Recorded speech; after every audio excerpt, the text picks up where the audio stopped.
man. We're live. Oh, great. So when you go to Clearwater, are you going to sing with the Hulkster? Or are you going to go do Hell karaoke? yeah, dude. Do you think they have like a Nick Hogan like Uber service? Like Nick drives you home? Well, you don't get home. I was going to say, that might not be the... Well, maybe for some of those religious types, they would go home. Well, you might get home. He won't. I mean, considering my hotel is about a block from the restaurant, I don't think I need Nick's Uber service, but... Hey, are we on Instagram tonight? Yeah, we're live, pal. Fuck yeah. I got it all. I figured it all out. I even made a little reel before we started the show just to give people the Iggy on what's going down tonight on the Wizards. A reel? Oh, yeah. That's all. It's all the rage on Instagram, Tony. People don't want to look at the pictures anymore. They just want to see like a 60-second clip of what is happening. They want to know what's the haps. What's the point? No, what's the haps? The haps, That's what the kids are into. The kids like it. 60 seconds. Boom, boom, boom. Whatever. That's what I said. You know what I say? Fuck the kids. Wow. Whoa! Whoa, boy. Think about the children, Tony. Oh, yeah? Oh, yeah. Whoa! Whoa! The fuck are we doing? Don't include me and HK in this. I'm back here if you need me. Back here if you need me. All right, I guess it's just the NWO Matt and Big Papa Muff show. Fuck yeah. Too sweet. Sweet, sweet, sweet ski. Wah! Ah. Yeah, maybe I'll change my name. Maybe Big Finger Papa guns. Muff. What should my name be today? Guns I don't- up. what's wrong with Big Papa Muff? Big Papa. What am I having a fucking seizure already? As usual, par for the course. I'm excited Big- to talk wrestling tonight. Yeah, There's Big a Papa Dump. Big Papa Dump, Yeah, Papa fuck Dop, Papa Doppledunk. yeah. Kerplunk. That's where the show is going. Very, very quickly. When are you going to Clearwater again, Tony? I gotta make a Oh, note. not for a while. Not till like. Oh, okay. Yeah. March. Fuck yeah. March Well, into we're- Clearwater. HK is not gonna be here next week. Did you know that? Yeah, I know. I know. He's going back to Mexico.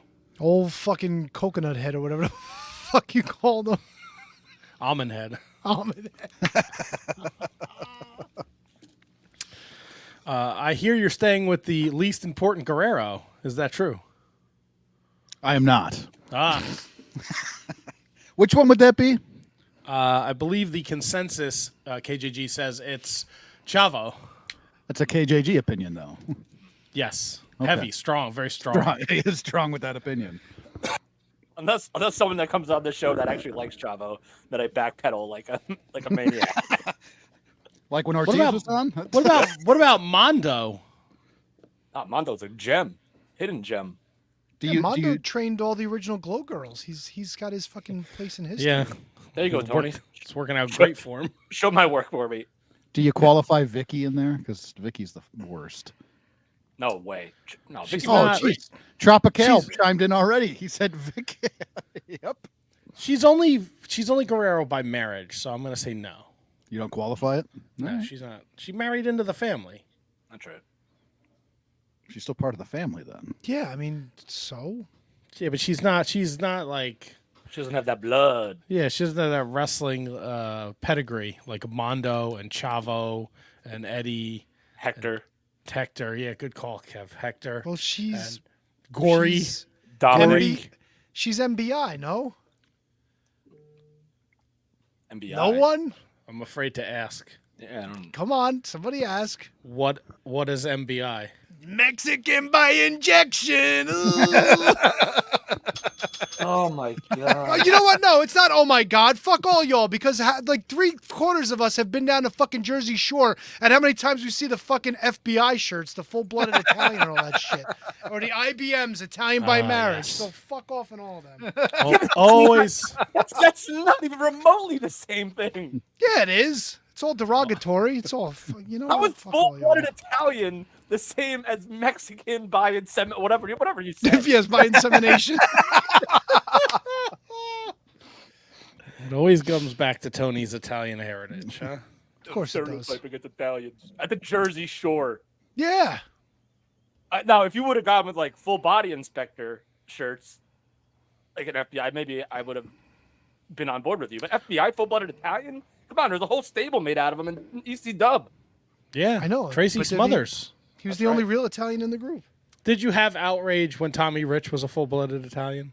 No, not at all, because I knew it was played for laughs, and I knew it was played for jokes, and Okay, here's the true test of the Italian. Oh, here Tony. we go. Did you have a problem with JT Smith? No, he was Sicilian, wasn't he? That's the liar bell. He Racist. probably had more of a problem with like Chuck Palumbo and Johnny Stamboli in it than he did JT Smith and Tracy Smothers. Doesn't say. Is that right, what Tony? Did you hate Vicky the is. FBI version of WWE's version of FBI? No, Mike Peterson, Mex-Italian, perfect. Vicky Guerrero is a Christian of French and Mexican descent. There you go. All right, so it's not by injection. Then. She It's likes by- wee tacos. Oui, no. Oui, oh. Excusez-moi. SD? You know she was Miss Wrestlemania once? Of course she was. I didn't know that was the thing. Yeah, man. Vicky Guerrero is a treasure. Wrong. Horrible. Wrong. Horrible. Come Horrible. on. I Excuse love me? that. Like me and KJG and Tony have been doing this for so long. We're just so used to what we like that the outside voice of HK is so refreshing, but also so controversial. Terrible. Let's just call it what it is. Terrible. Whoa! Hold on. Hey. I'll be back here if you need me. Hold on, Big Papa Dump. Let the man speak and at least say his part before you throw him down the garbage chute. All He's right. already halfway there. Yeah. Come on, brother. Hanging on Well, by you a can't thread. be mad at his opinions, people. Of course I can. You can't say they're what country are garbage. you I living mean, in? you think fucking Brian Myers and Matt Cardona are the two greatest wrestlers in the universe. That's right. You know what? Matt's not wrong. Oh, and you could be mad at it.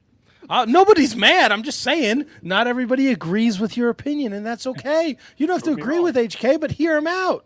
No. Let him use this wonderful platform to put under Barry Vicky Guerrero. Oh, my God. Marking out, chiming in already. Vicky Guerrero, better heat than MJF. Prove me wrong. Well, MJF's a babyface.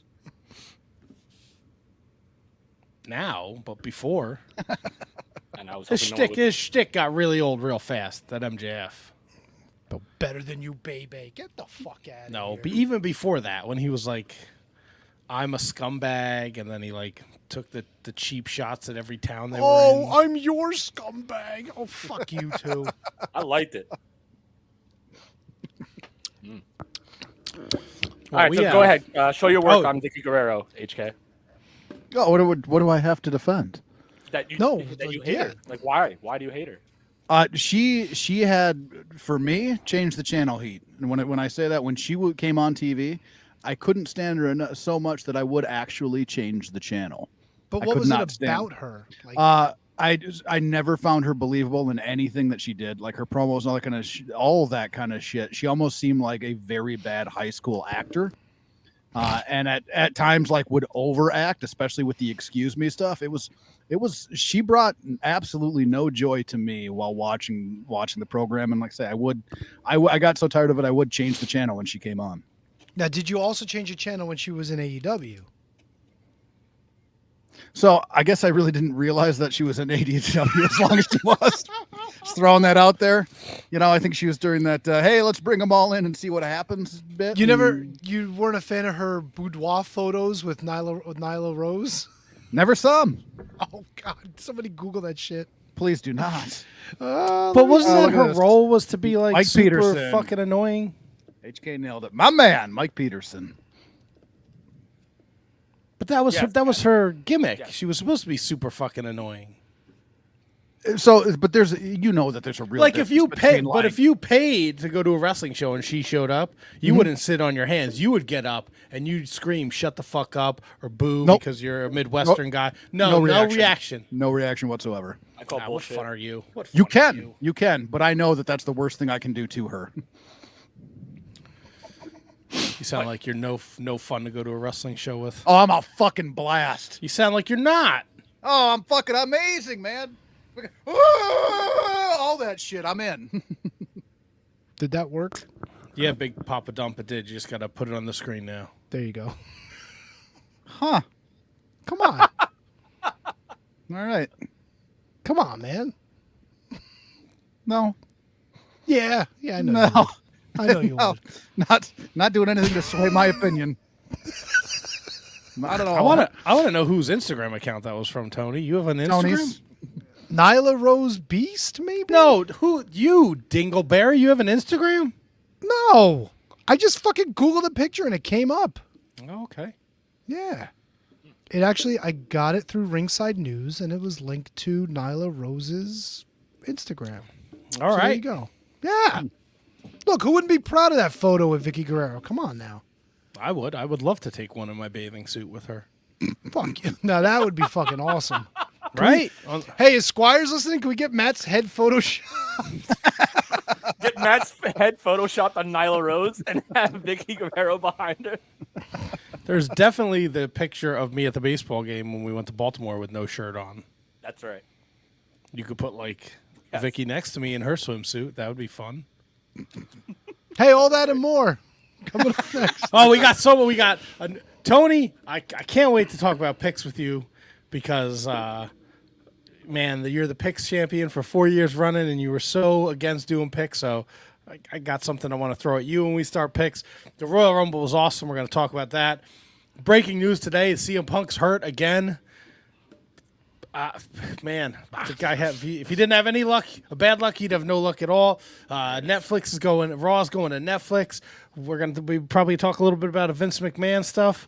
We're not going to dive too deep into it because it's a bit disturbing, but I'm sure we'll talk about it. What else do we have? We got Okada, Fungada. He's going to do his thing. He was on Impact Thursday night. AEW had 2 great shows this week. Yeah. What's And it's all Fungada? Fungada. I don't know. It's like you just put an F in a couple other words, letters. Sure. Forget about Let's it. go Hey. with it. Yeah, Fangul, your mother. all that Fanagul. It's all here. Next. What are we? Episode 674 of the Shining Wizard Wrestling Podcast.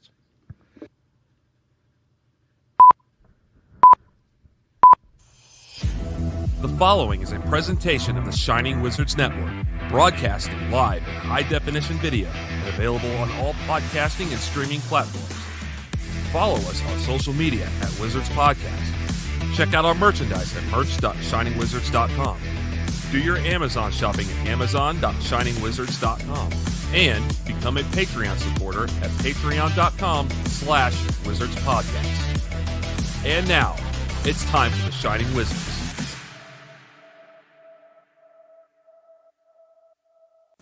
You are watching Shining Wizard. You are watching Shining Wizard. Wrestling Podcast. Wrestling Podcast. Yeah. You are watching Shining Wizard. You are watching Shining Wizard. Wrestling Podcast. Wrestling Podcast. Yeah. Yeah.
You are tuned in live to episode number 674 of the Shining Wizards Wrestling Podcast, live on social media, wherever you go on the streaming and podcasting platforms around the world. We're right off the Rumble. We got plenty of news to cover, plenty of things to start our week off correctly on Monday night. So let's get rid of some wrestling talk. And talk about wrestling. Around the horn we go. Tony. Matt. Handsome Kevin. KJG. I don't know about you guys, but I'm always excited when the boys from Bangladesh dance along with us. Am I wrong? That second you were watching The Shining Wizards always throws me off because it doesn't look like their mouths are moving. Maybe they're not. Perhaps. And I want to know if they used the money we sent them for that to buy those balloons. Probably. Like, I don't want them to be using the same balloons they did for, like, fucking Chris DiStefano's video. We need fresh new balloons. Don't be recycling this shit. We paid good money for these videos. For fucking balloons, I think it's okay. Yeah. Like, why? You do realize we're in the middle of a climate crisis, right? What? I don't know. Climate crisis. Shut up. But this isn't CNN. What's wrong with you? You think it's easy to get rid of all these rubber balloons, like being wasteful in Bangladesh? I mean, First of all, I can't confirm that they're even in Bangladesh. That could have been fucking Florida in somebody's backyard. it could have been the Bronx. Who knows? Yeah, we could have been swindled. I mean, what about backyard? Still worth it. Oh, 100% worth it. I'm looking for more videos, different crews. You know, I'm hoping that website expands. They find other people in other parts of the world that would like to make a couple extra shekels doing these great intro videos. Okay, what countries would you like to see? I'm interested. Oh God. Oh boy. Man, I would love one from the people from Canada. Oh yeah. Yeah, out in like the snowy glacier. Like the Adirondacks. You know what? You mentioned Canada. I got an idea. All right. We got fans all around the world, right? Why don't you guys send us your videos and we can put them in the intro? Do a little dance, terrible. hold up some signs, shake That's a what your great mama gave idea. you. Right? I mean, that's Great idea. fantastic. Yeah. We could have fucking videos till the end of like the run of the show, probably for like another 30 years.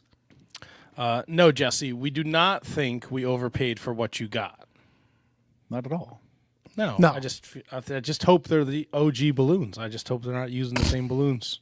They're just balloons. I think it's. Don't be lazy about it. You got our money. They're fucking Plus balloons. What if they got a stockpile of balloons, right? They Yeah, grab a but batch of balloons, they come out to do the thing, they put them back, grab another stockpile, keep it moving, but they're going to be the same balloons. Use them once and then, give them to someone that's into balloon fetish and then blow up some new ones. It's What good for about your lungs? What about different hats? Would you expect them to wear different celebratory yeah. hats? Yeah, we got to Really? change it up, man. Come on. These poor fucking guys don't even have shirts. You want them to waste money on extra balloons? Can we send them some Shining Wizards t-shirts? I'd be happy to send them anywhere in the world. Then they can wear whatever they want as long as in every video they're wearing Shining Wizards t-shirts, even if it's for somebody else. Now you're just being silly. I'm looking to expand. Looks like you're already doing a fine job already. That was hurtful. That Sorry. was hurtful. I love you, brother. I know.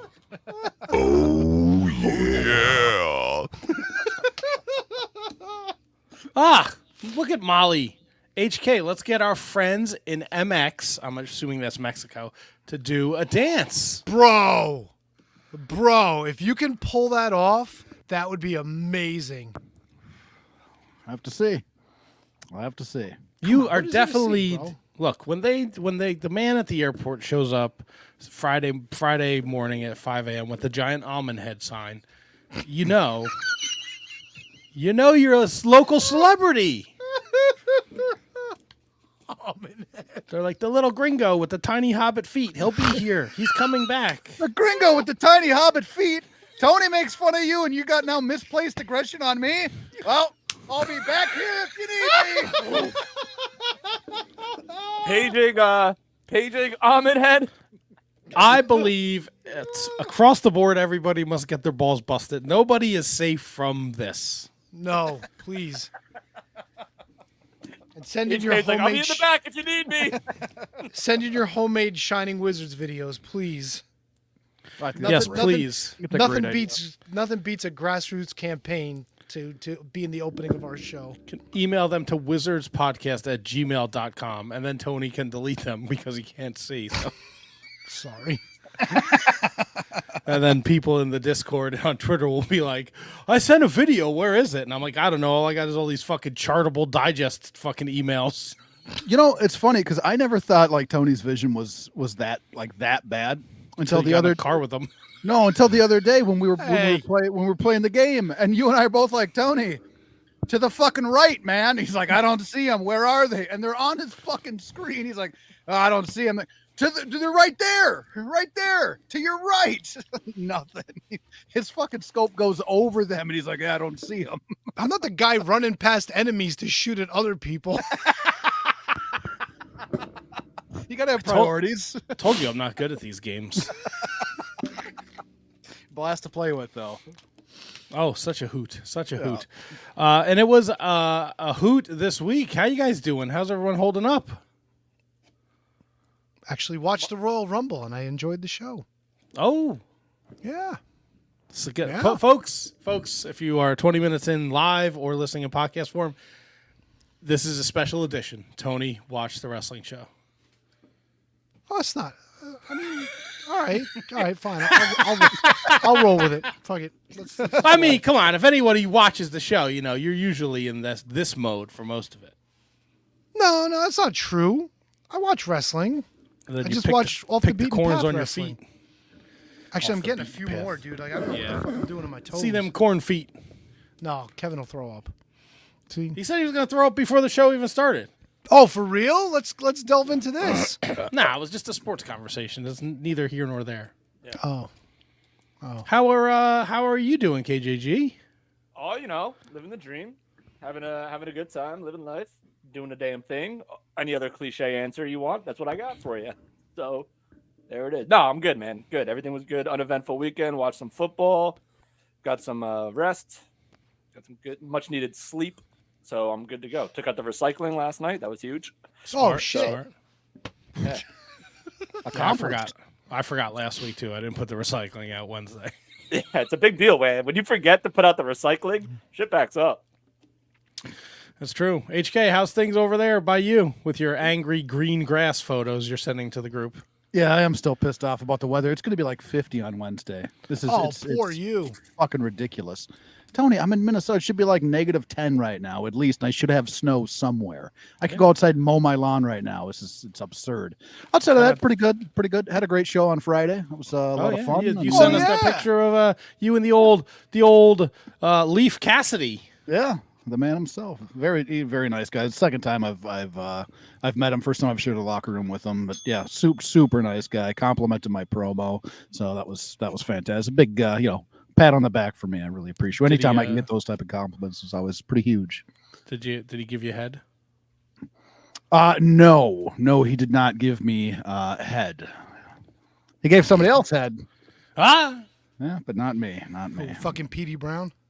No. Petey Brown. downtown. He separated his shoulder on Saturday. Ah, poor Petey Brown. Didn't he just come back? Yep. Oh, poor guy. I tried to warn him. Poor guy. Poor guy. catch a What are you break, gonna huh? do? What are you gonna do? Poor Petey Brown. Poor downtown Petey Brown. You I know, think I it's- met Al Snow when I was in my youth at a convention, and he signed mine to Matt, my autograph, and I was with my younger brother. And for some strange reason, he signed my brother's autograph to Ben.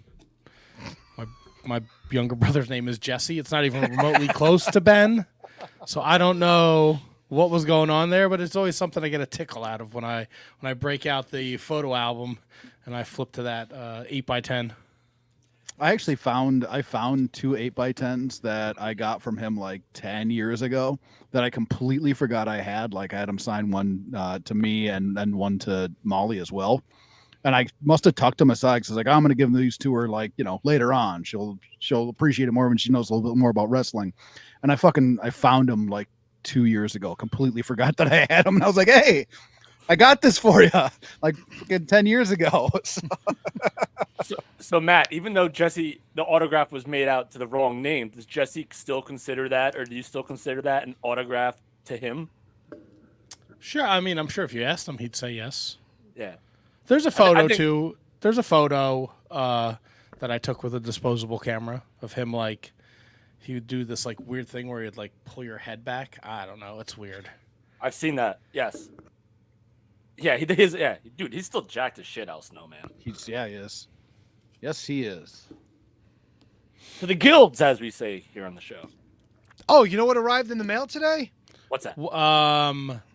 Plumbers don't wear underwear. Fucking A, it did. What's it fucking called? Plumbers don't wear ties. There you go. Plumbers don't wear ties. I opened that shit up. It looks pristine. Can't wait to play it. What is it again? Some weird virtual fuck doll video game? No, it was a video game that Hollywood starred in. Friend of the show, Hollywood. Made back in the 3DO days when the 3DO machines were a thing. Was it 3D? It was 3DO, CDI. Oh, it was Philips CDI. It was like that whole time. Wasn't 3DO like the Genesis thing that never took off? No, that was that 30? That was 32X. Yeah, which still hasn't. Yeah, the 32X was the shits. The Saturn was the shits. The Dreamcast was a great system, but Incredible system. I have it might not have been 3DO. Might have been CDI, but it was like it was 3DO. It was, but it was all like 3DO interactive multiplayer. So it was supposed to be like full motion video, but it was like just a lot of like still pictures. It's a shitty game, but they remastered it. They put in like videos, like they interviewed people like the Angry Video Game Nerd who did like a whole piece on it and stuff. Okay, but so there's a bit more nostalgia that goes to it. But okay, but I gotta ask Tony, because on Wikipedia it's described as an adult-oriented romantic comedy. Yep. What the like on bench? What the fuck are you doing? It's a part. It's a part of history, and Hollywood was involved in it. I get it, but what are you gonna play this adult-oriented romantic comedy video game? Yes. Yeah. Yes. I was gonna say some could argue he makes it that when we play we get online and play the game together anyway. So I mean, who's always bouncing around in a rabbit costume? Yeah. Yeah, There's a whole fucking plot to this fucking game.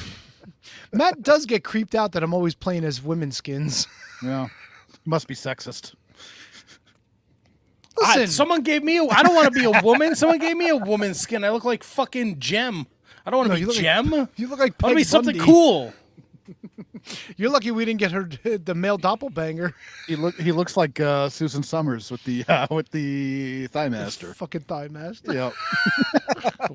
What is this? There's like a whole world are you plot, guys living in right now? Whole fucking story for this. Yeah. He's a plumber. He goes out. Thresher will seduce John, and the two will suddenly become a couple before the game tells the player that they should try again. If Jane accepts Thresher's offer of money, John is forced into marrying Amy, having 3 kids to please his mother. What are you doing with your life? Wait, what? I didn't know about marrying Amy. What was that? See, I've never played the game. I want to be surprised. Why are you spoiling it for me? Sorry. Enjoy your fucking adult-oriented romantic comedy video game. I mean, listen, this isn't like Final Fantasy or Legend of Zelda, but it's got its merits. I was gonna say, is this like the precursor to like Grand Theft Auto? But like, I think closer to Leisure Suit Larry, but yeah, in the same probably, vein. yeah. None of those video games are described as adult-oriented romantic comedy. but you still run over hookers and shit. It's still like adult. It's still weird. Something tells me you're not running over hookers in this game. No, you're trying to marry what's her name, Jeannie. Yeah, John and Jane are trying to get married. Their parents want to find them a suitable partner for life, and they meet at 8 a.m. in the parking lot, and then the game just takes off. And there's a couple different bad endings. One, Jane ends up a prostitute. Spoiler alert. Oh. Well, you better do a good job then of getting Jane. Do you want me to get Hollywood back on the show so you guys can talk about? Oh my God, I'd love nothing more. About plumbers don't wear underwear or whatever the fuck it's called. We talked about it last time she was on. It's the first thing I asked her about. Didn't even mention. Okay, but now this is the re-release. This is like a big deal. I know. That's why I bought it. It's amazing. So much excitement. Fuck yeah. Fuck yeah. Snap into it. Did you guys? So Tony said he watched the Rumble. Gentlemen, did you do anything special for the Royal Rumble? I was waiting for you, KJG. I was waiting for you. All right. Yeah, I went to Big Rich from Jersey house, friend of the show, Big Rich McDonald. Me, him, and also a friend of the show, past guest KP Burke. We always try to watch the Rumble together. We've been doing so as best we could for the last few years. So I went up to Randolph, watched the Rumble up there with Rich and KP. It was a good time. Nice. HK? Nothing special. Nothing special at all. Just watched it, just sat down and watched it in my favorite easy chair. Duke, though.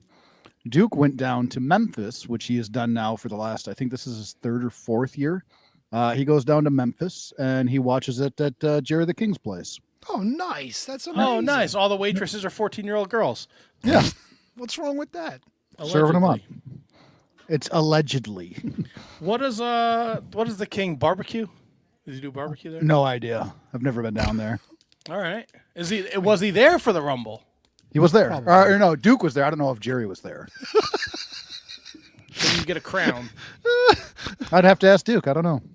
Duke, where are you, buddy?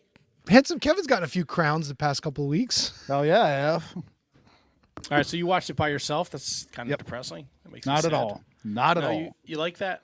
Yeah.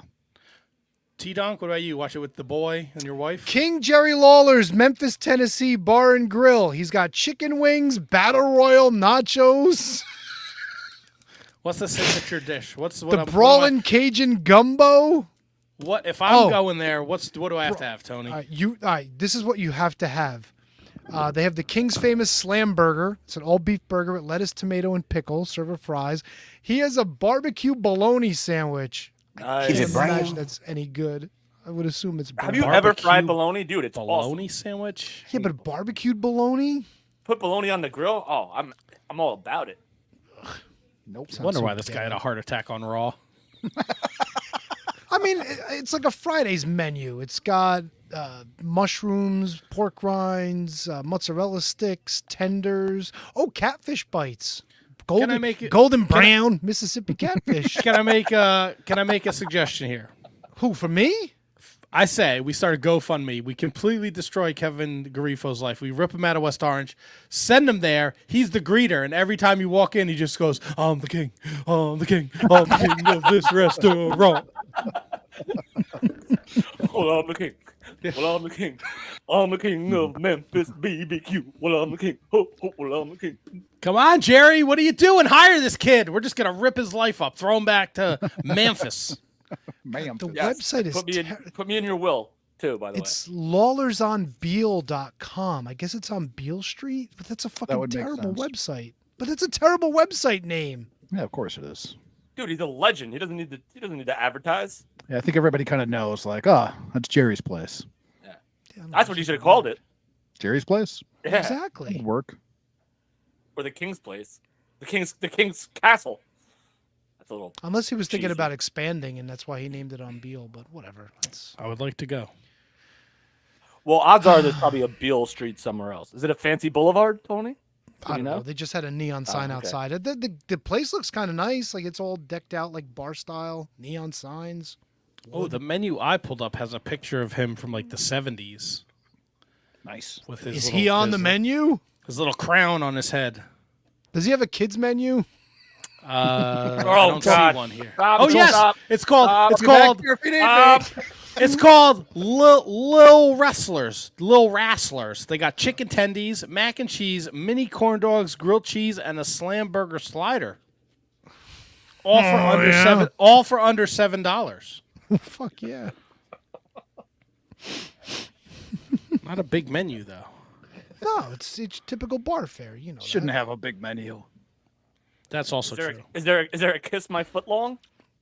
He should have a menu. I got a foot long for you to kiss. That's a great question, KJG. No, kiss my foot long. Maybe as a special.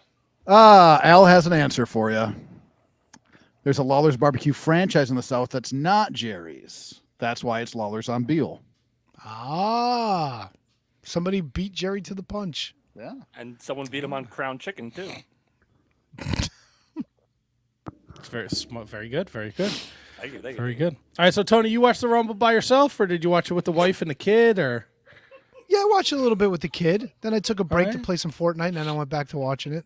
Yeah. So you didn't watch the whole show then? No, I watched the whole show. Of course I watched the whole show. Well, when did you take a break? Wait, what's the break? I didn't watch the Kevin Owens match live, but I went back and watched it on Sunday Okay. before football. Yeah. Okay. The way you said that made him sound like such a loser. Wow. So you watched the Rumble by yourself? I wasn't trying to. I didn't hear it that way at all. Oh, I spit my drink out. That was incredible. I'll have to go back and listen to my cadence. I'm sorry. I wasn't trying to make you feel like a lonely boy. Well, not only that, but you chastised me for taking a break to play Fortnite. I mean, you know. Well, I don't know. You just said you watched the Rumble and you took a break to play Fortnite? Yeah, fuck that. My boy Vince was awake, so him and I got in a game. And then I went back to watching the Rumble. All right. Fair enough. Yeah. Fair enough. I went to old Bacon's house for the Royal Rumble. Oh, how's he doing? Great. Great. They do the pot. Everyone shows up. You put $10 in the pot, and then you draw your that kind of numbers. Did you win? No, but my guy made it. Was one of the final three in the Rumble. I got lucky and I drew Gunther, and then the women's Rumble I drew Becky. I had multiple drawings, and then if your guy eliminates somebody, whoever has the person that's eliminated has to give you $1. Oh. This sounds way too fucking complicated. I thought Nah, maybe it's you very would easy. take that guy, like the NCAA pools, where like if your team like loses, then you get that team, or like if your you know what I mean. So Yeah. that wasn't the case. Yeah. No, it was if your guy eliminates man or woman eliminates somebody, you get $1 from the person that got eliminated. So it was good. Bacon had all these people over. Shout out to my guy Dom. I know you're listening. I plugged the Wizards hard. I made everybody. I actually was so convinced Gunther was going to win. I told them when I win the pot, I would give everybody their money back if they followed the Shining Wizards on social media. They all did, and I didn't win, so they didn't get shit. You didn't give him the money back All anyway. in flour. I didn't win, so I didn't have any money to give them. Venmo, baby. Easy. Don't give them any ideas. I don't need them actually listening. I did and see that asking me great for money. picture of your friends wearing the shirts. That was pretty Oh, dope. they were great. Everybody showed up wearing Shining Wizard shirts. What a nice group of people. And you know what? It was great to watch. Sometimes I think when we watch a wrestling show, like with other wrestling fans who are like too in it, it kind of takes the fun out of it. But it was just nice to watch it with a bunch of non-wrestling fans and wrestling fans who don't have wrestling podcasts, where they just kind of enjoyed the show for what it was. So Yeah, how does that come about? Like, how do you watch a wrestling pay-per-view with non-wrestling fans? So, one of Bacon's best friend is not a wrestling fan, but he goes to the Rumble party every year because he enjoys the whole gambling aspect of it. Did you give him a number for a hotline or? No, no. It's only a couple bucks. And ironically enough, he won both. He had the luck of the draw. He won both the men and the women's. And is that his house? No, this was at Bacon's house. Was pork roll there too? No, Kevin met Bacon. We went to the AEW show with Bacon in Newark. I like bacon. Yeah, Bacon's a good guy. So Hell it of was a guy. fun. The Rumble was fantastic. Look, I don't know how you guys feel about the Rumble, but we're gonna find out right now. We'll talk a little Royal Rumble. Well, you want to start with the ladies?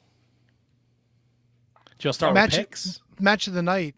I think The women's ladies Rumble. match. I think so. I agree.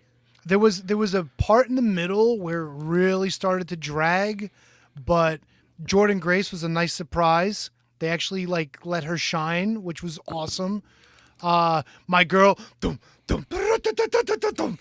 she's back. She was awesome. I think she was in there for like almost an hour as well. Yes. Bro, this is why they built up Nia Jax for the past couple of weeks. Fucking Jade, baby. You can't have a better debut than Jade got in this Rumble. Amazingly well played. Everything was perfect to the point where fucking Becky Lynch was there with her mouth open and she couldn't believe it. The fucking pickup and the slam, just manhandling her, flexing while she had her in the air. It was perfect. Absolutely perfect. And God bless Bayley. Her and her shitlocker are going to WrestleMania. Love it. Yeah, and the finish, the finish was perfectly done too.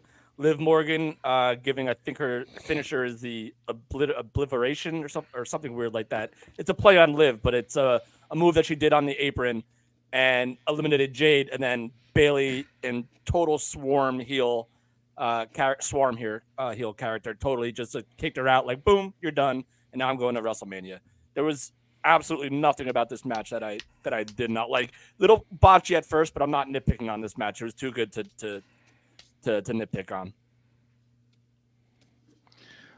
I enjoyed the majority of the match. There are some things that I didn't care for, like Tony said. Like after a little bit, there was a little bit of a downtime in it. Grace looked amazing. She always does, but it was so nice to see her on, and no disrespect to TNA, but on a much larger stage, just to see, you know what I mean, how it would work out for her. And I think it worked out great. She looked amazing. What they did with Jade was outstanding.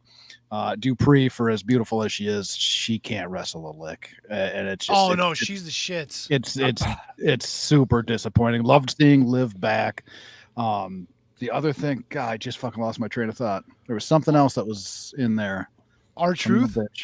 That's what it was. The R-Truth. So that R-Truth spot was hilarious, but to lead to it having Valhalla eliminated in like no time at all, that part of it sucked. Like that, it was hilarious what they did, but for that to play into her being in the ring for whatever it was, 10 seconds, that part of it was I didn't like. Who eliminated her though?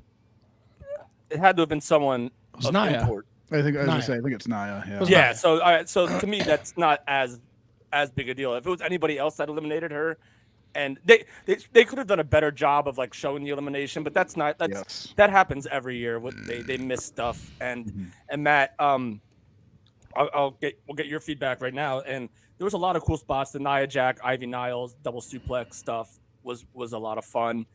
And a lot of Royal Rumbles do have downtime. It's just par for the course when you have an hour plus long match.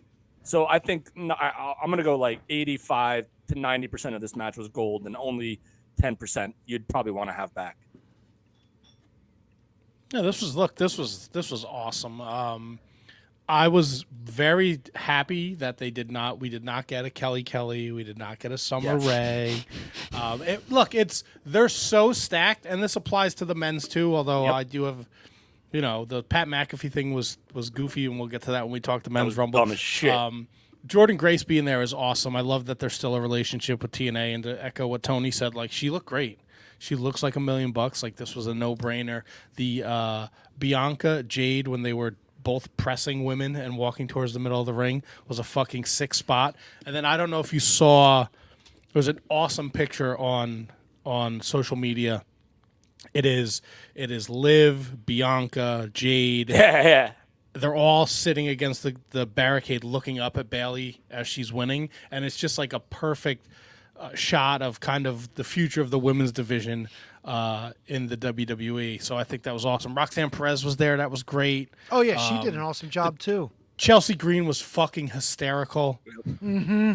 The shit that with Piper Niven was great. And the whole time she kept falling into moves and shit. Yeah, that was very well done. Very well done. Piper Niven with that awesome Kong tribute gear looked like. Yeah, it was just a great Rumble, and Bayley winning it is awesome because there's that story they're gonna tell, on the road to WrestleMania. And I don't think she goes after Rhea. I think it's a whole like Batista and Evolution type of deal. Thumbs up, thumbs down, baby. Mm-hmm. When Kairi Sane was doing that very impressive hanging on to the side of the ring situation, and she fell off, and then Asuka was on the outside, and she said, "Eliminate me." Does anybody know where that spot was eventually going to go? No, maybe she was going to try to save her. She was in a very tough spot to get picked up from. Yes, it was just her staying on the side of the ring like that was super impressive. Yeah. But you saw that she fell off, and then Asuka just called for her to get eliminated as well. So I don't know where they were going to. I couldn't really piece that together. Yeah, I didn't really dive that deep into it to try to get the nuance of that of what happened there. It was just I'm not gonna lie to you, I didn't even notice it till you said it. Oh, it was a super impressive spot. Super impressive for her to be. The spot, yeah. But the eliminate me thing, I didn't hear. Yeah, Asuka got back up on she stood up on the apron and she said, she yelled at him, said, "Eliminate me." Okay. So I just didn't know if anybody had heard anything as to where that was supposed to be going or anything like that. No, but I did hear about some things going somewhere in the men's Royal Rumble. Well, Bayley took home the Iron Man, an hour, 3 minutes, 3 seconds. Naomi Tony was right behind her, an hour, 2 minutes, 18 seconds. with Bianca 47 minutes 46 seconds. So And Bailey eliminated 7, but Nia was the diesel push. She had 8. yeah. So And I don't think the Naomi Jordan Grace spot should be overlooked because that was so fantastic. They hug and then they immediately just start beating the shit out of each other. That was incredible. Like, yeah, like, and you know what, the crowd popped for it, and that kind of tells you, like, TNA doesn't have the biggest audience in the world, but the people down there knew, like, they knew who Jordan Grace was. They knew the history between her and Naomi, and the fact that they go in, they're very happy with the moment. They hug, and then all of a sudden they just go, like, they knew, like, hey, well, now it's time to beat the shit out of each other, and they did it, and it was phenomenal. Mott's just want to hit the people in the chat who are hanging out, marking out. It is Oblivion with the live in the middle of Oblivion in all caps. Mott Spock agrees that Jade and Bianca lift off stare down was fucking great. Alan Day throwing his boy HK under the bus. Thought about Liv and lost his train of thought. About to get kicked off of Molly's lawn. Scott George, Liv wore Christina Aguilera gear from her Dirty video. Yes, Very good point. I thought that may have been a tribute to Ashley Massaro, but that's 100% more Want to accurate. get dirty? she was dressed up like a slutty teacher. Marking out schoolgirl. Tiffany Stratton looking like a vet. Not throwing people Brendan under the bus. Haney. Jade and Bianca versus Asuka and Sane at Mania. Book it. That's got potential. You might want to do that to protect Jade, I guess. But I guess that's as good a match as any if you want to protect Jade and make sure that she doesn't do too much in a big spot like that. So Bailey's on her way to Mania. They followed up with the 4-way, which I thought was a fine match, but I'm over the solo Sakawa spot. 100%. It's 100%. It's been done to death in the last year. Like, it's fucking enough. I don't know how you guys feel about it. I just don't like the fatal 4-ways anymore either. I don't like that there's no disqualification. I think if you fuck around, you find out you get eliminated, and that's it. That's a good idea. I'm tired of it as well. Yeah, They did it in New Japan, 2 Wrestle Kingdoms ago? It was a triangle for the tag titles, and one team got caught cheating, and they threw them out of the match. Yes. Yeah. Wow. So it's done before. They just got to fucking make it a thing. And before anybody jumps on the bandwagon, I don't want any fucking triple threat matches for any fucking titles at WrestleMania this year. Can we do them as just fucking one-on-ones and be done with it? Sorry, go ahead, Kevin. I don't know now, man. HK, I'm sorry. You were going to... Yeah. Oh no! What? So I'm completely done with that solo run spot as well. It's just it's been just a little too much to this point. The match itself, I didn't really have too many issues with. It was fine for what it was. I hated the placement of it. I think that all 4-ways should be done fatal 4-way elimination style. I really do. I think it's silly to have them one fall to a finish. And with that one fall to the finish, LA Knight laid across Randy Orton for what? 20, 30, minute and a half? It was a while. And the referee's not counting shit. So because why? both of their shoulders are down. That's why. Is that what they said? Yeah, Corey Graves said because both men's shoulders were down, the referee wouldn't count the pin. I didn't catch that part of But it. but they've still done that before, and then Yeah. someone usually would have to like raise their shoulder to record the victory or something like that. Yeah, I hated that part of the match. I didn't hate the finish of the match, but the solo stuff was completely unnecessary. It did nothing but it just like, hey, we're gonna hit replay on this spot again, so it was fine. Yeah, they go to the well a lot with it. I mean, look, I'm with you with the fatal 4-ways, but that was the story going in. Like, Roman wasn't going to defend his title, and then all this nonsense. The aesthetically, the idea is he can lose it without being pinned. Yes. We knew it wasn't going to happen, and they set up a lot of stuff for Mania. I think you're going to get Roman and Sikoa, and I think you're going to get LA Knight, AJ Styles. With the way it ended and AJ knocking LA Knight out of the ring and AJ eating the pin. Wait. You think we're going to get Roman and No, Sikoa he at WrestleMania? No, Randy what's his- Sikoa, excuse me, Oh, Randy okay. Sikoa. So it was fine for what it was. Same thing, Logan Paul, Kevin Owens was. I like the finish of that match. I did too. Something Same. different, something creative. Now you're gonna have like the purists who say a DQ on a pay-per-view or PLE is never like the way to go, but I really thought it was cool. Like this time, like he got away with it again. Like Logan Paul got away with it again, and because of Austin Theory and Grayson Waller, it backfired initially, obviously with Kevin Owens And that whoever that dude is, that one of his cronies who jumped the guardrail. Yeah, because he's the one that did it. I think the first time, right? He handed it to. Yeah, he did it when he beat Ray, and where was Ray. it? Saudi? Yeah. Somewhere. Speaking of that, where is Elimination Chamber? Is that in Saudi Arabia or is that in Australia? Australia. Yeah. Okay. I don't know So why. we 'cause didn't I even saw. talk I thought about I it. saw a commercial at the Rumble that's saying that February 24th, Riyadh, Saudi Arabia. Yep. There was No, a there Saudi is. There- Arabia commercial, but it's Yeah. for. Oh, by the way, did you like the Hulkster's St. Pete Clearwater commercials? Hogan working for the St. Pete Travel Board. Let me tell you something, brother. Dude, it was Coming so weird. out on the beautiful beaches of Clearwater, dude. I don't know, man. Stop in for some Hulkaroos, brother. You're gonna get some Hokaroos. I'm gonna get Hulkaroos, Hulk U's, mac and cheese, dude, with a side of bread. It was cool. I had like a moment where I was like, this fucking dickhead's gonna be in the fucking Rumble, isn't he? Who? The Hulkster brother. Thank God he wasn't. No way. He can't even fucking walk anymore.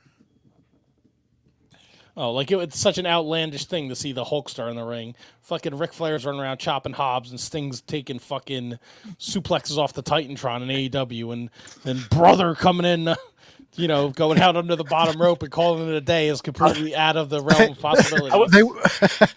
They would have had to have him win it because they can't. throw That's him over the exactly what I top. was gonna say. Like Iron Sheik in the gimmick battle royal. You get a Hulkster and Roman at Mania.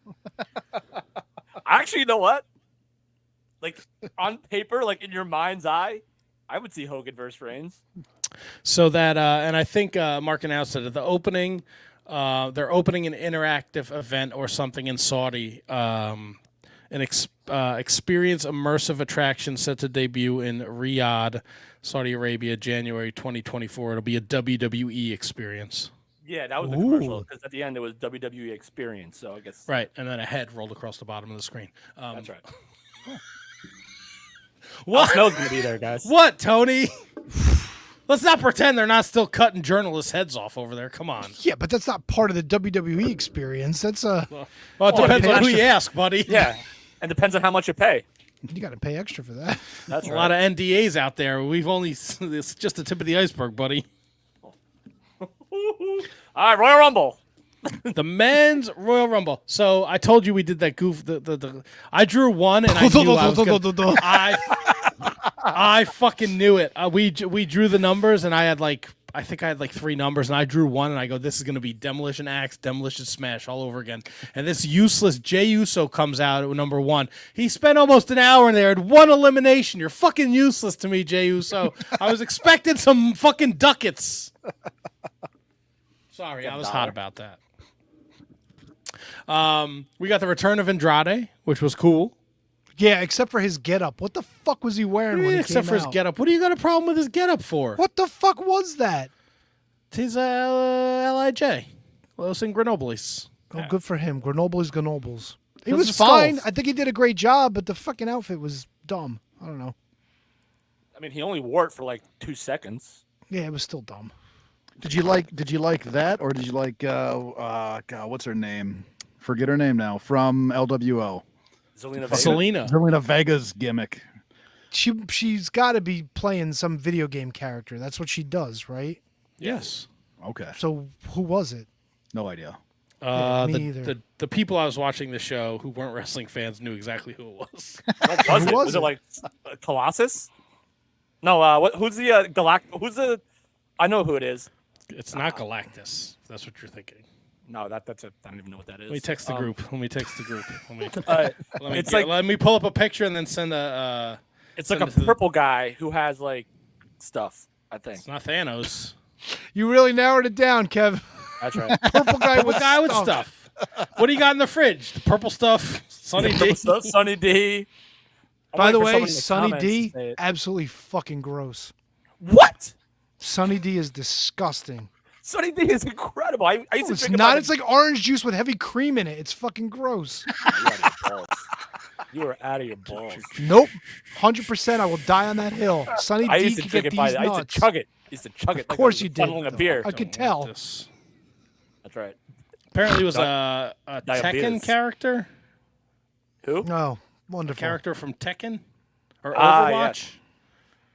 Well, which is it? Tekken or Overwatch? I don't two fucking different know. I don't know, give I a don't shit know video either. games. Who cares? Well, you asked. Should have dressed like Peely. Pele? Yes, Pele, a fucking Peely? Brazilian soccer star. Wait, what's a Pele? Yeah. Peely, Fortnite. They have names? You're a fucking dork, dude. Jesus Christ. Peely's like the most iconic character in the game. He's a fucking banana. He's a banana and his name is Yes. Pele. That's well, real. duh. original. What else would you fucking name your banana? I don't know. Banana Man. That's not as good. No, I kind Uh, of like Banana Man. Scott George says Tekken 8 inspired gear. Good. She should have skipped 1 through 7. She should have taken it off earlier. Oh, We got Andrade coming back. We saw Omos, Braun Breaker, Omos. Braun Breaker, who apparently was in the Brock Lesnar spot. That's all the Minus reports the are piss. saying. Really? You don't think he was going to be in there anyway? nope. 100% no. Yeah, I don't think he was either. Didn't he also say that the main roster's his home now? Yep. Yep. Good for him. Is Dun, it? dun, dun, dun, dun, dun, dun, dun, dun, dun, dun, dun. Yeah. Yeah. It came down to Claymore, Punk, Cody, and Gunther. Those were your Gunther. final four. Pretty. I mean, I don't know. It was pretty uneventful, the Rumble itself, until we got down to the nitty gritty. No. Yeah, there was a lot more excitement, I thought, in the women's match. Not that the men's match was bad, but yeah. You didn't like Pat McAfee coming in and being afraid of Omos? I hated it. I hate that Same. spot to begin with. Right. First of all, I thought I read somewhere that he really genuinely had no idea that he was going to be in the Rumble. If Like, that's the none case, that's whatsoever. hysterical. If that's Yeah. the case, that's fucking hysterical. They fucking ribbed him. Like bad. Which is absolutely hilarious. Yep. But And like, to his credit too, if that is true, which I mean I've read it multiple places as well. If that is true and he did what he did, great play by him. Oh yeah, great, 100%. great, especially to get back in the ring and then go, oh no, you're right, I'm gonna leave. Like, I- great And then play. he was like, "Nah, you know what? I'm getting in." And then he's like, Yep. "Nah, I'm leaving." Yep. I kind of disagree with how he played it, to be honest with you, because again, assuming as I'm watching this live, I'm not thinking that it's a rib on him. I'm thinking that he's number whatever, and they just literally did the night before on SmackDown have people draw numbers. So if he was in the Rumble, wouldn't he know his number? Like, wouldn't he know that he was in the Rumble? So the fact that he played it off like such a surprise was mind-boggling to me. And the fact that he walked in through the ropes, but then went back out over the top rope. Like, I get it. You want to eliminate yourself because Omos is there and Braun Breaker is there. But I'm with Matt. To me, it was that part. And I love Pat McAfee. That was a fart in church to me, man. You're out of your fucking balls, dude. No, I liked it, and I could completely see them having 30 numbers in the tumbler and only 29 guys drawing it, and then there was one left. They said, "Hey, McAfee, you're up." They didn't explain it that way. I was I don't know. When you get down to like the last five guys, there's an excitement, right? And we were looking for like a Sheamus return, right? Yeah. Bro, Oh, I got you. Ricochet at fucking 28. I was like, oh, this fucking loser, Jesus Christ. A lot of people shitting. A lot of people shitting on Sammy being number 30 as well. I didn't mind. I didn't either. Yeah, we haven't seen him in a few weeks. Yeah. I didn't like Ricochet at 28. Would you rather have Kevin Nash? No, give me Sheamus. Give me Hornswoggle. I don't fucking care about Ricochet. Yeah, Finley. He just needs a guy from over there. Please. Oh give my me- God! All right, let me ask you this: Okay. what if number 30, Microman? God. I watched Selena again. I got recommended the video where the fucking bag is rolled around on the desk and she goes, "Shut up!" and she fucking hits it. Marking out is right. The truth hot tag was top tier. That was fucking funny. That was Oh yeah, great. with Dom. Yeah. And the Dom- fact that Dom actually made the tag was incredible. And then R-Truth stopped the Miz from hitting Damian Priest or Dom. Yeah. That was very funny too. But we got I took the bait on the SI report and I gambled. It's early enough in the pick season where I could gamble, but only one person ran the table at the Royal Rumble. Brundon? That was Brundo. Fuck yeah, Brundon! Tony and KJG came in at 3-1. Me and HK 2-2. I lost both Rumbles. I took Becky to win the Women's Rumble, and I took Gunther to win the Men's. So HK, this was like the toughest. Like the 2 Rumble matches were the toughest for me to pick, to the point where I literally flipped a coin on both Rumbles, and they landed on Cody and Becky. Gotcha. So like, and I know I was saying Cody the entire time should have won, but the closer I got to it, I really thought CM Punk had a chance, like a legit, true, like honest to God chance, and it was a tough one to pick, man. It was You know- it was very tough to pick for me as well, and I think that like I was always kind of in my mind it was a Bailey and Nia situation. Just ultimately, I figured that Bailey was the safer of the 2 picks. But when it came to Cody and Punk, I did the same thing that Matt did. I just way overthought the reports that I was reading about them taking a different route with Cody, and I went, all right, well then CM Punk. And I thought about changing my pick. Like I talked to Tony earlier today, I was like, I might even still change that.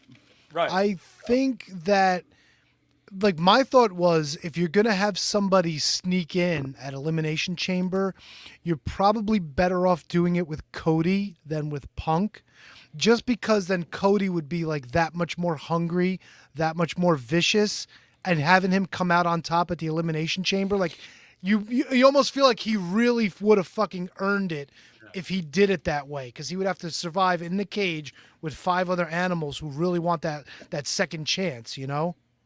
It would But add I a don't know. lot more What do I adversity know? to his story.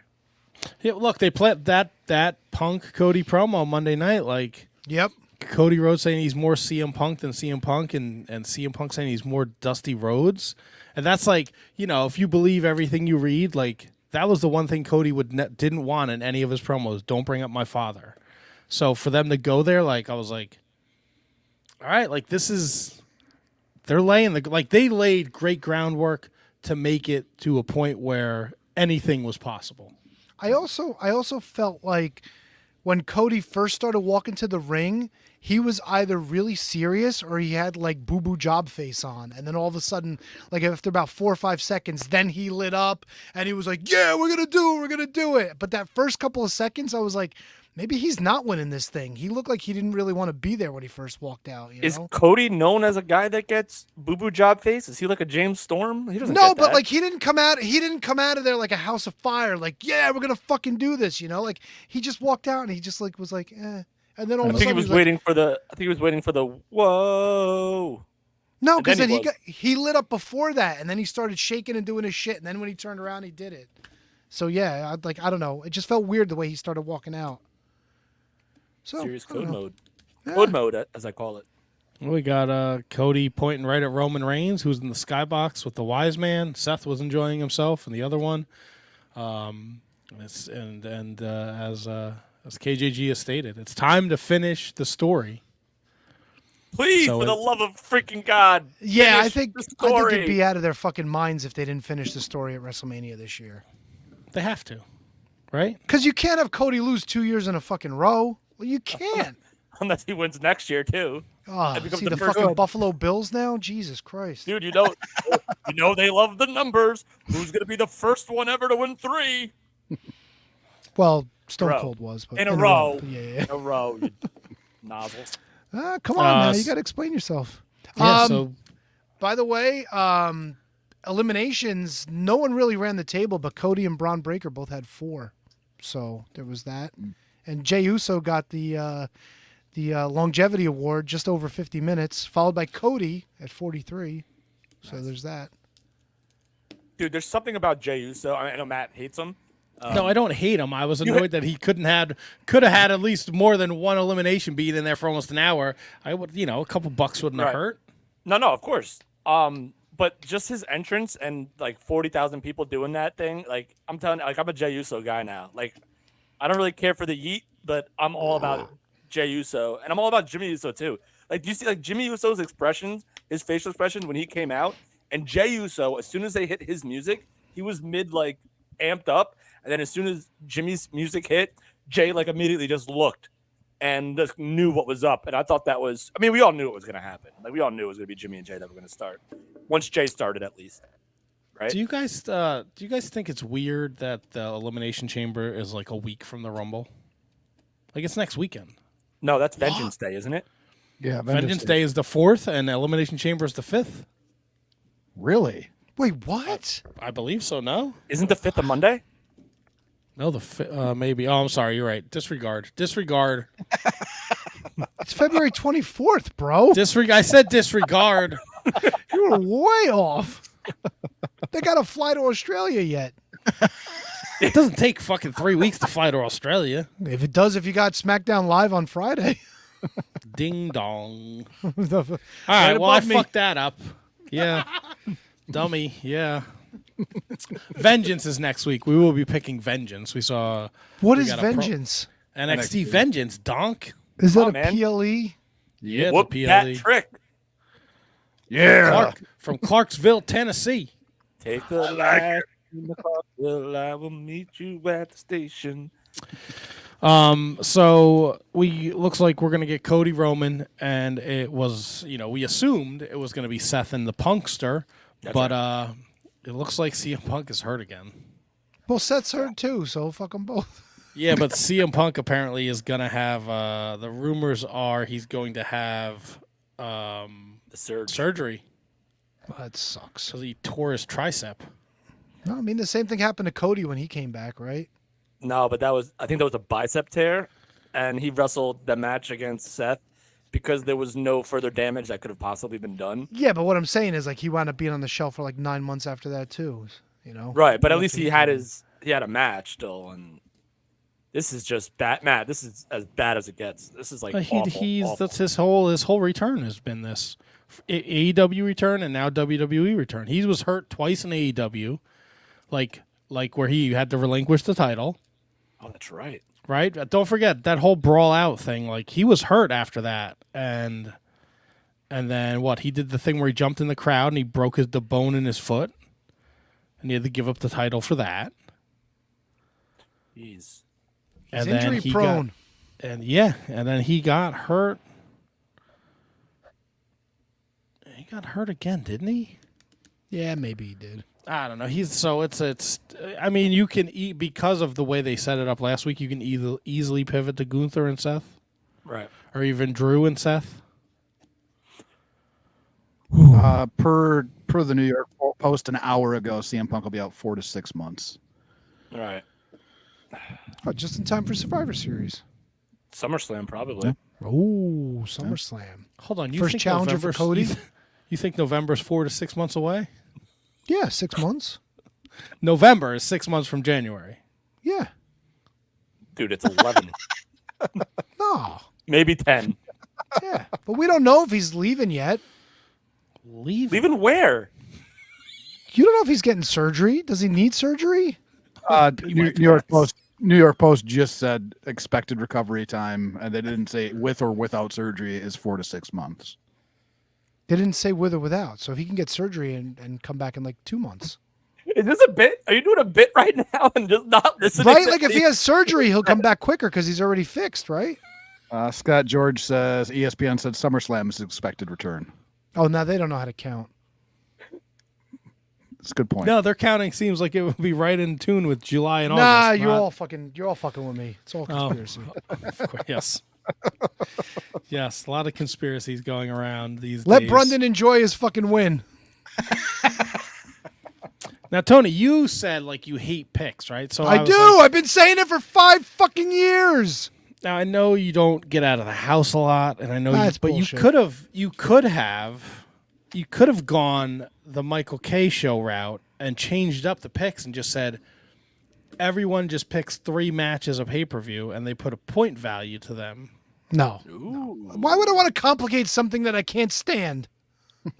You wouldn't have to pick a whole pay-per-view. You would only have to pick 3 matches yourself. Now, what if I would have said that the Royal Rumble winner got 30 points? Fucking Brendan would have been untouchable. No, you don't get to do 30 points. It's just 1, 2, or 3. Why? He beat 29 other guys. He should get 29 points. No, stop. This is like the fucking Royal Rumble game last week. You're just throwing shit against the wall to see if it'll stick with your weird points. Well, I don't know why you're telling me, like, oh, if you would have given a point. That's had me rolling tonight. I got KJG on the. It's like I'm the funny guy tonight. Look at it. Apparently. Because you remember how shitty that was, Tony? No, I don't even know what he said. I'm with you, Tony. I'm not sure either. Yeah. You have to listen back. Listen back. No, Listen I'm to the not replay. listening back. What do you mean you're not going to listen back? Because just to like the show? picks, I hate your fucking jokes. How you like them apples? All right. I mean, that's fair. I didn't even hear it. Oh, fuck you. Listen back, asshole. We're laughing at your expense. Fuck off. You didn't hear it? I can't do anything if you're hearing shit. I don't know what to tell you. What do you want me to do? I don't know. Go fuck Michael K. What do you want me to tell you? You and your point system. Stick it up your hiney hole. Look, I was just saying. There was some. You could have presented an alternative to lessen your hate for the picks. No, I'm going to hate them no matter what. Really? Yeah, and it annoys me that I win every year on top of it. It's like when creative goes to a wrestler and says, "Hey, we want to do this with you," and they say no, and then you don't present another idea for what you Oh, want. I your can't character wait to be. come up with fucking KJG's punishment. Oh, I can't wait. Oh, damn! I take that back. He did. Tony, before you did join us, he is like he gave us some ammunition. He's such a sports fan that the idea of rooting for another team In the in division. the same division makes him want to throw up. That's right.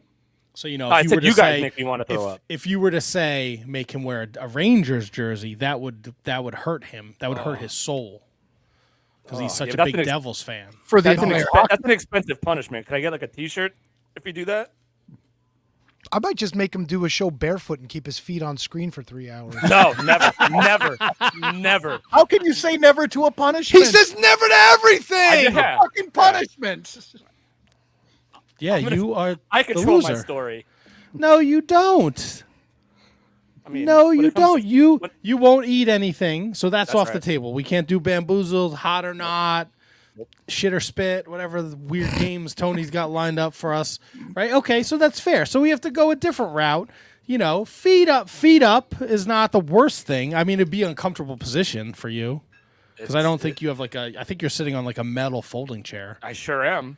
so that would hurt. I Just put can't. the camera on your feet for 3 hours. That's all. You Oh, have to yeah, do. feet. So I'm talking, but the view is Yes, just like feet fucking- cam. Oh, you ratchet could draw a little feet. face on Oh, your feet. and have one of your nieces paint your toenails too. Or I could do it myself. No, it's funnier if one of your nieces do it. I'm not putting my nieces on the podcast. No, you No, have to have you them haven't come done over beforehand. Yeah, you could be like a spa day for KJG. You go over to your brother's house. They paint your toes all nice and pretty. Not doing it. Oh, that'd be great. That's brilliant. See, no fun. No fun. know, I'm doesn't sorry. This I'm is no- why I doesn't hate apologize. picks. doesn't get the bit. You shouldn't apologize. You should just suck it up, Buttercup, and do it. I'm a wussy. I'm gonna buy marital aids and I'm gonna name them after Brian Myers and then Easy over there. It's no laughing I matter. don't even get that. woo woo woo. Wait, woo woo. Wait, yeah, like this, yeah. Woo, woo, woo. Gives a whole new meaning to shock the system. Oh man. System's huge. The system is huge. Oh yeah.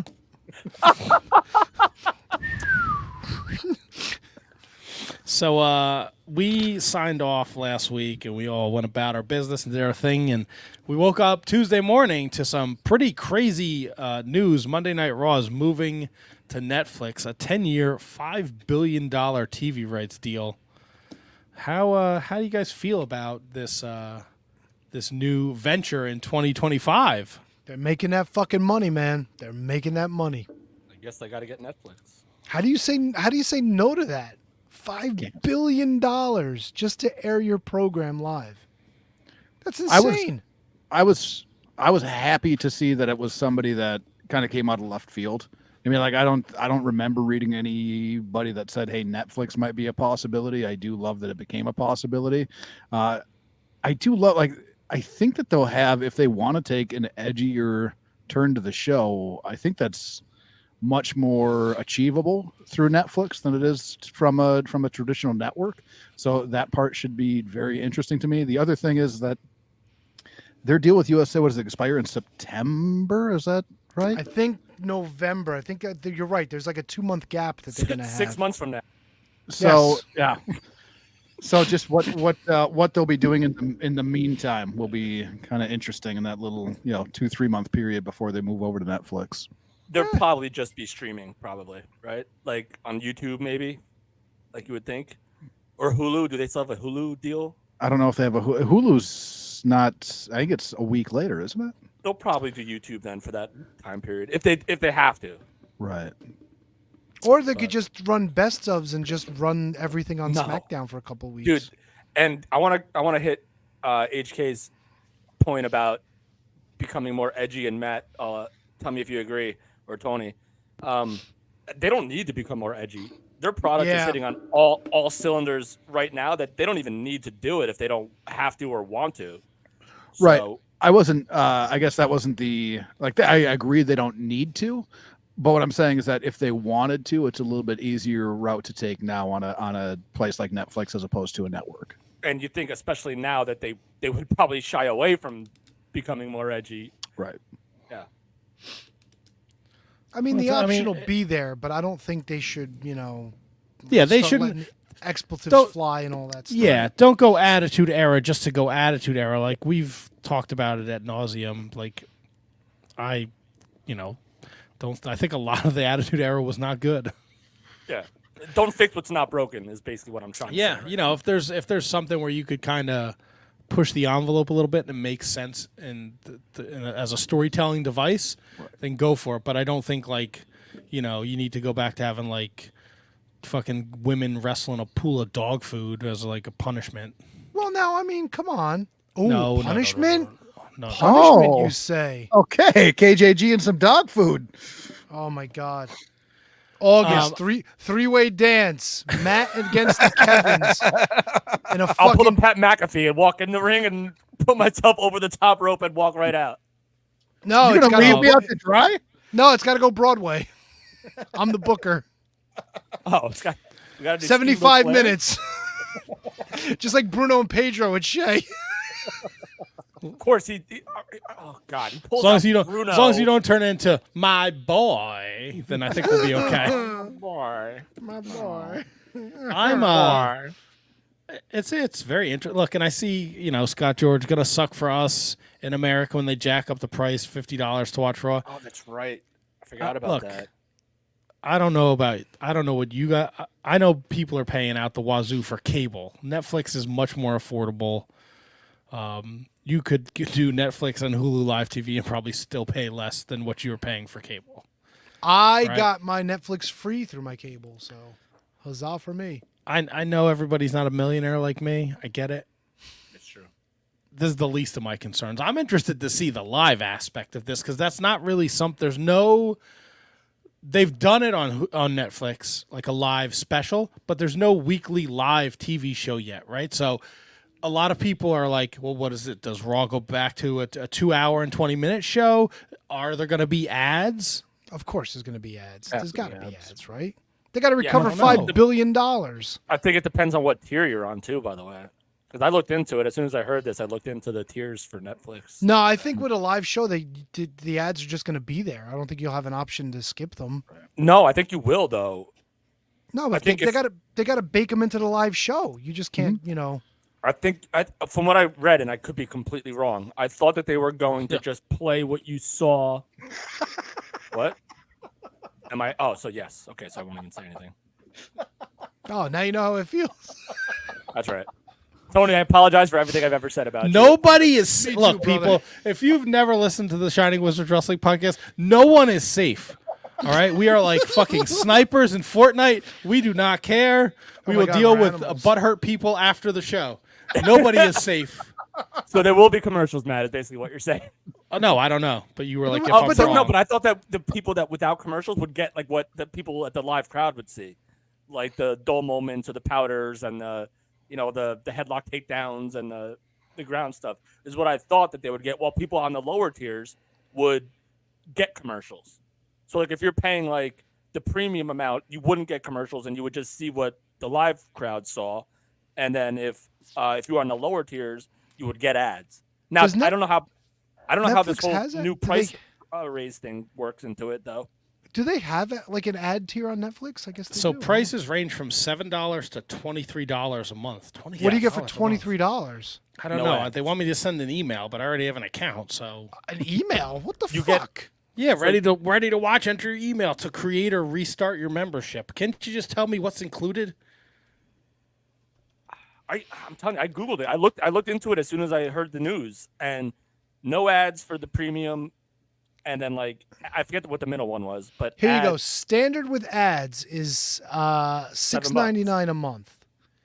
You can watch on 2 devices, download on 2 devices, ad supported. Unlimited mobile games. I didn't even realize there was mobile games. Oh yeah. Standard is $15.49. You get 2 supported devices. You can add an extra member who doesn't live with you. Lucky.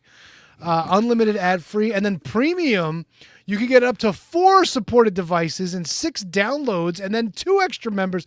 And you get Netflix spatial audio. I don't know what that is, but whatever. Did it say anything about the ads for that level? No ads. No ads on. The only one that gets is standard with ads. That's the $6.99. So there you go. Oh, if you want an extra slot, you add it for $8 a month. Who's adding an extra slot? I'm not extras.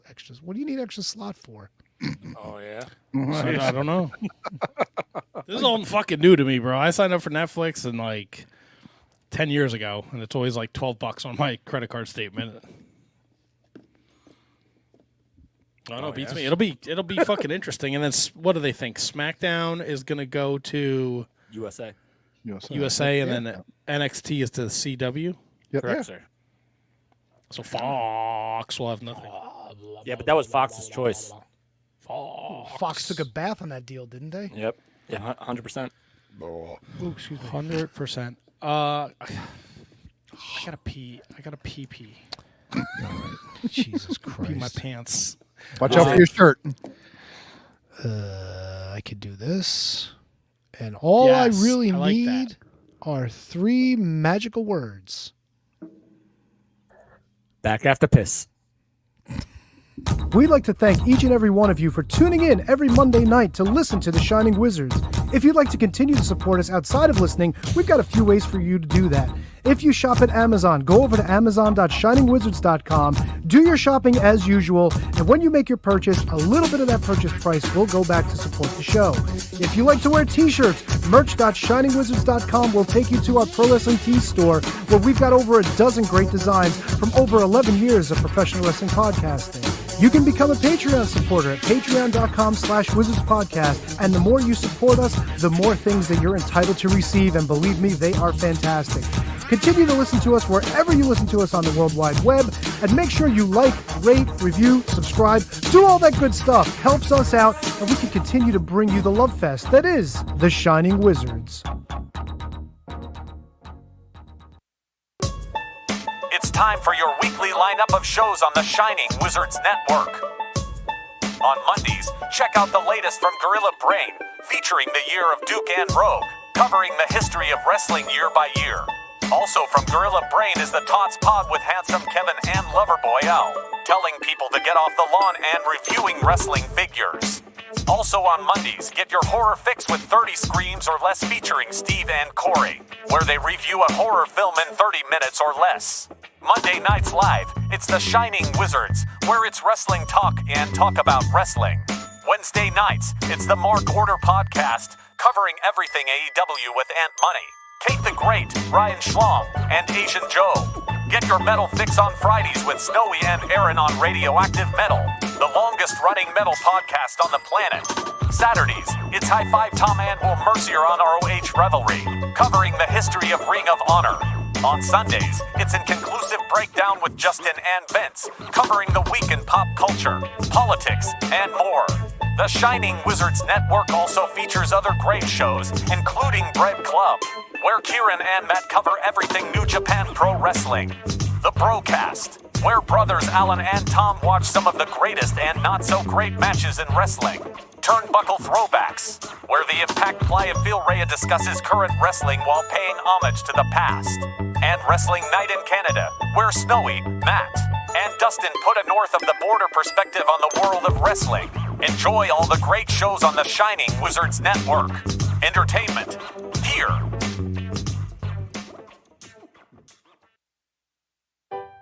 You ever find yourself in the men's room and you've had one windjammer that's stuck in your butthole and it just doesn't want to come out no matter how hard you push or try to cut it? You need to get yourself a pair of turd tongs. With a comfort tip and a cushion grip, it's the easiest way to get those windjammers out of your butthole. And if you act now, you can get the bonus butt scraper absolutely free. Get a set for your car, put a set in the office, have one in each bathroom in your home. Turd tongs and the butt scraper will absolutely help you. You'll be so happy, you'll want to spend every waking moment in the men's room, even if you don't have to go to the bathroom. So get on the phone right now. Call 551-333-1030 for only $19.95 plus $3 shipping and handling, or send check or money order to Turd Tongs at the address on your screen. I'm getting everybody Turd Tongs for Christmas. Can't wait. Speaking of Christmas, when are we ever going to open these fucking Christmas presents? I was going to ask that today, too. July, when I send you guys mine. Fair enough. Hey, Can I before open we mine now? What? Can I open mine now? I mean, if you want. Do you guys care? Would it be funny? Will it be funny? I don't Yeah, know. like, I don't You know. haven't been funny all night. Why are you going to start now? Oh, me? Really? We're going there? Yeah. Yeah. No, but you know what I do want to do before we get into the next topic of conversation? Real time, I want to ask you guys, best match of the Rumble pay-per-view. Women's match. 100% women's match. I agree with T-Donk. For the amount of time, there was some downtime in the middle. For the most part, highly entertaining. Like I said earlier, don't get a better debut than Jade Cargill. Jordan Grace had a nice run. Yeah. Naomi was back. R-Truth, little like levity and brevity in the middle of the match. And I don't know if you saw, there was video when he went backstage where Adam Pearce was yelling at him, and he goes, "What happened to your hair?" And he goes, "I'm not Nick." Did you happen to see too when they released, like, you know how they're trying to be more like sports centric and they show like people arriving to the arena early, and then R-Truth, they show R-Truth with his bag coming in and he's like, "Happy WrestleMania, y'all." Oh, So, like, quick question before we move on, right?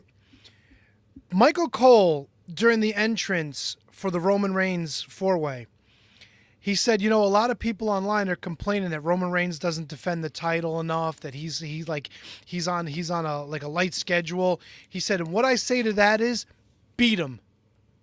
You don't like what he does? Beat him. People lost their fucking minds on Michael Cole for saying that. And they're like, it's planned, right? Like, like, dude, what the fuck are you watching wrestling for if you don't want to fucking suspend your disbelief? Right. Seriously. It's fair. Michael Cole's there to sell the fucking product. What do you want him to say? Well, the minute Triple H decides he's not going to fucking retain the title, he's not going to retain. Like, what? Like, Like, why are you watching? Right. Why? It's not, look, before anyone, let's not get off topic here because I'm going to keep track of our real-time best matches and the grades we give these. So when we get to the Wizzies, we don't turn into the Tony T-Donk Big Papa Dump piss fucking contest where he thinks everyone has to be on his side. You're on my team. You picked the same Wizzy as I picked. So HK, KJG, what do you think was the match of the night? Sorry. Thanks. HK, the floor is yours. I think Women's Rumble was probably the most enjoyable match for me to watch, start to finish. I don't think that while Logan and Owens they had some creativity in it. It wasn't like I didn't necessarily love the match. There was some downtime in that Fatal 4-Way, and the Men's Rumble I just don't think was quite as fun, exciting, or creative as the Women's Rumble. So I go Women's Rumble. All right. So I'm gonna go in a Stark 180, Stark 180 from HK. I'm gonna go with the Men's Rumble only because my investment was super there with Cody and Punk and Gunther and what was gonna happen. So like that plays a whole lot, and when you're watching a pro wrestling match, is how invested you are in the match going into it. Yep. So and to me, Cody winning was just a moment. Punk being there again, hearing the roar of the crowd when he was there, a lot of good spots. Andrade coming back, like to me, it was just the moment and the energy that I got from the Men's Rumble. I'm going with Men's Rumble. Would you say, like, when you're watching that, because you do have, like you said, you had investment going into the Men's Rumble, and that's why you went kind of Men's Rumble over it. But as I was watching going into the Women's Rumble, I had no investment in it whatsoever. But by the end of it, I was fully invested. So yeah. Where does that lie? You know what I mean? Like, because for a match like that to bring you into being invested in the match by the end of it, as opposed to a match that you already invested in going into. Right. No, that's a very fair question. 100% a fair question. And I guess I didn't think about it till you literally just posed it right now. So, I mean, technically on like an actual match standpoint, the women's was probably better, but I feel really good about my choice of putting the Men's Rumble as my favorite match because, like, how can you put like, we're saying favorite or best? We're saying best, right? Turn my mic on. Your personal match of the night. My match of the night was the Men's Rumble. Okay. And if you're looking for Brundon, he says I saw that he picks whatever Tony shitbag. picks. Thank you, Brundon.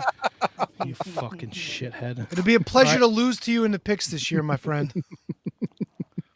Oh, yeah. What do you think what rally is he going to make us all go to when he wins?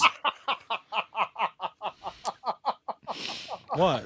There's many rally. Motorcycle rally. There's a taco fest here in Jersey that they do. I don't know. What would you give this pay-per-view as a grade?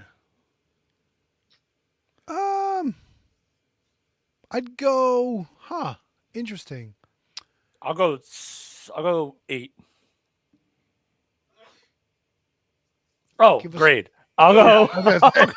I was waiting for somebody to say fucking something. Nobody did. And I was like, all right, we're just going to let that one go by and we'll give our letter grade. I want to let it hang in the air. I'll go. 8 looks like a B. That would be I'll a go B. B. Yeah. I'll go B. Yeah. All right. B. B is good. I'm going to go B too. B squared. B plus. One B plus. I want B plus. HK? A minus. Shipard in the chat. What do you give it? Or you can text it to us. Brundo. Brunderino. Dr. Dump. I agree with HK. I'm going A minus. All right. Whenever Brendan texts us, we'll. Scott George gave it a D. Yeah, D's nuts. Women's Rumble was the best D for me, not one of the best Rumbles. Yeah, Scott George has been hating on this pay-per-view since we started the show. Oh. It's all right. Well, you know what Scott George doesn't hate? He doesn't hate the Shining Wizards because he's here very good every Monday night. I saw B plus. Thank you, Brundo. All right, we're not gonna. I don't. This is an uncomfortable conversation, I think, but I feel like it's. What do you mean? Brendan, you fucking fuck. You're not even remotely close on the keyboard, dude. Whatever Tony does, I hate you, Brendan, so much. United Bundy front against authority. Yo, Brendan is sneaky funny, man. Oh, he's fucking hysterical. Don't give him his flowers, please. Well, fuck Oh, you and flowers. your flowers. Fucking hand job. Very sneaky funny, man. He comes in with the right and the left. He's very knowledgeable too. His Sure. wrestling knowledge is top notch. He's no can you beat that champion like KJG though. Just gonna Right. put that out there for you. And barely escaped the barely lost the Royal Rumble trivia. You lost It by like was close. 30,000 points. Oh, because at the allocation. All right, can we move on? All right, Yes, let's- yes, we can. Sorry. So we're gonna talk about this a little. I don't know if we're gonna go in depth about this because it is not an easy topic to discuss, but we do a wrestling podcast, and this is something we need to talk about. Yep, so- you caught that. You caught that, HK. What's The that? doo-doo. No, I didn't catch that. I was just tallying up. Greg Cherry beat you 50,020 to 13. That's right. I was right there. That was narrow margin there, KJG. Oh, Tony's back. What does he got? Almond hair. Fucking this guy. Senor, see? See? Alto?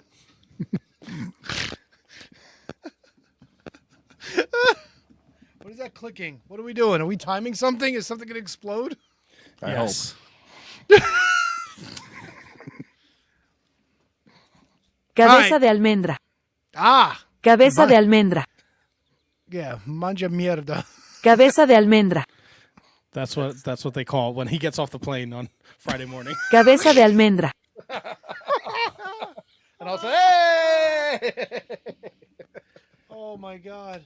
All right, so we had the show last week. Then we had this great Netflix deal, and we're going into Royal Rumble, and everybody's super excited. And then the Wall Street Journal drops the article that Vince McMahon has been accused of sex trafficking in a new lawsuit. The 67-page document that was filed in Connecticut court is available for you to read through. If you do. If you decide to, they're just, I'm surprised Wall Street Journal didn't do it, to put a trigger warning on the article. There is some heinous shit in there. There's heinous acts. There's heinous text message. There's a lot of damaging stuff in this lawsuit that does not paint Vince McMahon, John Laurinaitis, or anybody involved with the WWE in a good manner. And then Vince was officially released from TKO Endeavor. He's no longer associated with. No, he wasn't released. He resigned. Resigned, whatever They you want to call twisted it. his arm to do it, but for sure, he resigned. He left. And somebody And made a they- point for the first time ever. There's not a McMahon involved in WWE. Yeah, TKO notified the SEC today that he is no longer on the board of directions. Directors. Board of directors. Excuse The me. directions. Yes, the board of Sorry, left, this right, is- up and down. This is a very difficult thing to talk about. Are you really getting because- worked up for real? Worked up? It's Yeah. it's gross, dude. Like, No, I know it's gross, but you really haven't gotten into And- the nuts and bolts of it. But no, it's gross that he. so here's the first things that I took away from it. Jeremy McDevitt retired about a year ago, 2 years ago. He saw When he- some shit. He saw some When he shit was resigned the coming first down. time, I think. Yeah, but he's like Dunzo, and now Kevin Dunn resigned the end of the year. You know, is it coincidence? Did Kevin Dunn really want to step away, or were there other circumstances behind this? And then you get into the question of who knew what and when and where. Because the first thing that popped into my head was Bruce Pritchard. Did he have any knowledge of this? Did anybody else in the office have any knowledge of this? According to Ronda Rousey, she thinks he does. No, well, she said that No, Bruce was that's still not going to what be she said. pulling the strings even Yes, if but- McMahon's gone, because Vince will be Look. pulling him through him. I think, to your point, I think there's a lot of people. I think the WWE is rotting from the inside. Like this was the culture there. Like he showed, according to these documents, he showed wrestlers, he showed tech people that set up the ring. He sent announcers, these referees. videos to numerous people, and nobody thought that there was a problem with this. The culture in the WWE at this time, not saying now, but during these years, is rotten. Do you think there's a chance that anything is embellished in this? Like, Yes. eventually we're gonna have to get Vince McMahon's text messages. Like, those are gonna be released. They've They already have to been be. released. They're in the No, thing. but they'll have to go back and get. So like the plaintiff, she has access to what was sent to her.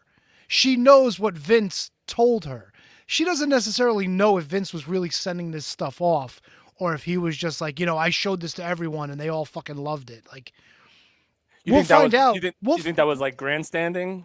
It could have been. I'm not saying no. it is, but No, it's not. I can't say it's not either. But here's the one thing that we know. When you file a lawsuit, Tony, you probably know this. When you're suing somebody, you make the wordage in that as defamable as possible. Like, Well, that's you what have you have to do. you have to establish at least the fact to a court that your claims are somewhat not, I wouldn't say viable, but you have to present to the court that you have a cause of action. Right. And I'm Now, not. it may turn out that you don't, but in your complaint, you have to show the court, like, hey, I do Right. have a viable cause of action that may, lead to a verdict in my favor.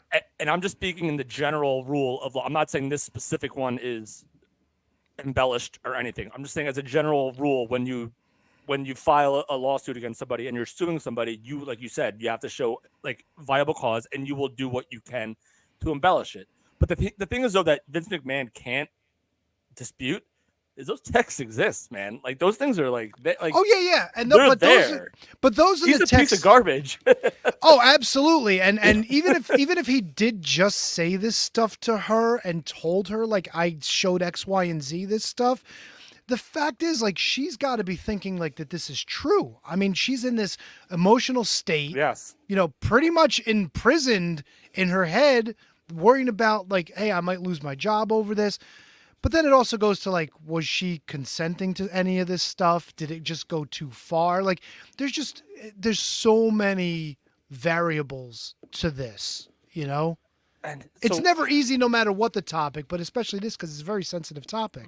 Right. It's extremely sensitive, which is why like even like talking about it makes me like nervous. But and also saying like who knew what when is also That's a the very big dangerous thing to say, because what Vince McMahon is accused of doing is something that you keep really, really close to the vest, and you can fool a lot of people Yeah. by like, because that's what these dirtbags do. They fool everyone around you to make you think that you're just a nice guy, you're just having fun, but on the inside, you're a real degenerate, depraved, vile human piece of absolute trash. Yeah, but So- here's ultimately the other problem with this. Vince McMahon has got years of footage acting like a scumbag on television. He's got interviews where he talked about doing heinous shit behind his wife's back. You know what I'm saying? Could you use that? Of if course. You're Of course. Okay. It's out there. Yeah. It's out. The interview he did with Playboy is notorious for showing what a dirtbag he is. What interview was that? Oh, years ago, where he Okay. talked about like fooling around with women. What about the whole Rita Chattelson thing? Chattelson, Yeah. the referee. Yes. And you've got a ton of people that came forward with that. That were there, that knew that she broke down, that she was upset about it. There is. So I put this in our group chat, and it's out there. I listened to Between the Sheets. It's David Bixenspan and Chris Zellner. They do Patreon bonus episodes, and last year they did a 4-part series on Titan Gate from '92. and they put it all out on free on their podcast feed. It's like 16 hours worth of content where they go deep and they pull all the stuff from Donahue and all the anything that's ever been filed. Like, they do a great job, and it's been they put it out last year, but now it's kind of all like you can see that there's a pattern there, and it's free. It's wherever you listen to Between the Sheets. If you're really interested in like getting a bit more, they definitely dive into Rita Chatterton, the Ring Boy scandals. Like, there's a lot of stuff. And the Ring Boy stuff, they were accused of sex trafficking then. Like, there's not a lot of Fortune 500 companies that have been accused of sex trafficking twice in the last 30 years. That's like a fucking huge red flag. Yeah. And just the whole, again, you can find the whole 67-page document. It's hard to read. There's a lot of disgusting things in there, but Vince McMahon has a history of being a scumbag. Like, there's an instance where he found out one of the people in the office, their assistant was a former Playboy centerfold, and he made her become his assistant. Like, don't forget that $3 million NDA that this lady don't want no more. We're still looking for there's that other $10 million in NDAs that are out there that came out the first time he resigned. Like, yeah, but this also came out because he promised her that he was going to pay her X amount of dollars, and he fucking stopped paying her. Dude, this is like beyond like my like. It is just like the most disgust. Like, this guy is the most disgusting person on the. If everything that is alleged is true, he's the most disgusting human being on the planet. I guarantee you. I have no reason to believe that it's not true. I guarantee you, he winds up dying before this thing gets settled. I guarantee you. Look, John Laurinaitis is also involved in this, and he is a mega piece of shit. There's a lot of people. There is AJ Lee tells a story where he told her, "You will never be popular because nobody wants to fuck you." Yeah. Good guy. Dude, I'm telling you, like, you see the past WWE superstars that are coming back. Listen, I have no love in my heart for Ryback, but the fact that Ryback says like this is only the beginning and a lot more is going to come out about the piece of shit Vince McMahon. The fact that Ryback is saying that, and to your point, Matt, imagine how many other people know about what, like, if freaking Ryback knows it, how many other people in that company freaking know it? It's just, or did know it at the time, not now, but. God, it's just a fucking disaster, man. Sorry, Milwaukee Tom jumps in. Does non-payment negate an NDA? I mean, an NDA is like any other contract. You don't live up to the terms of it. It's over. I thought I also heard that her name got leaked out on top of everything. Yes, last year, somebody gave it to that fucking Twitter troll, Brad Shepard, and he put it out there. And he has a very questionable background in the wrestling media.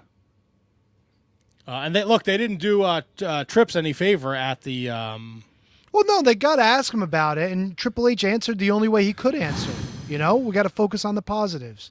And they said, "What are you going to do to make sure things like this don't happen?" He said, "Everything possible." I mean, like the answer or not, that's the answer you have to give. You can't fault him for giving that answer. Look, they could have just given him a blanket statement where he just could have. Or he could have just been like, "Oh, the pay-per-view was great. Everything's great. Doing cocaine, everything's said, great." I can't it's we've heard the allegations. Like, it's just not something we can talk about.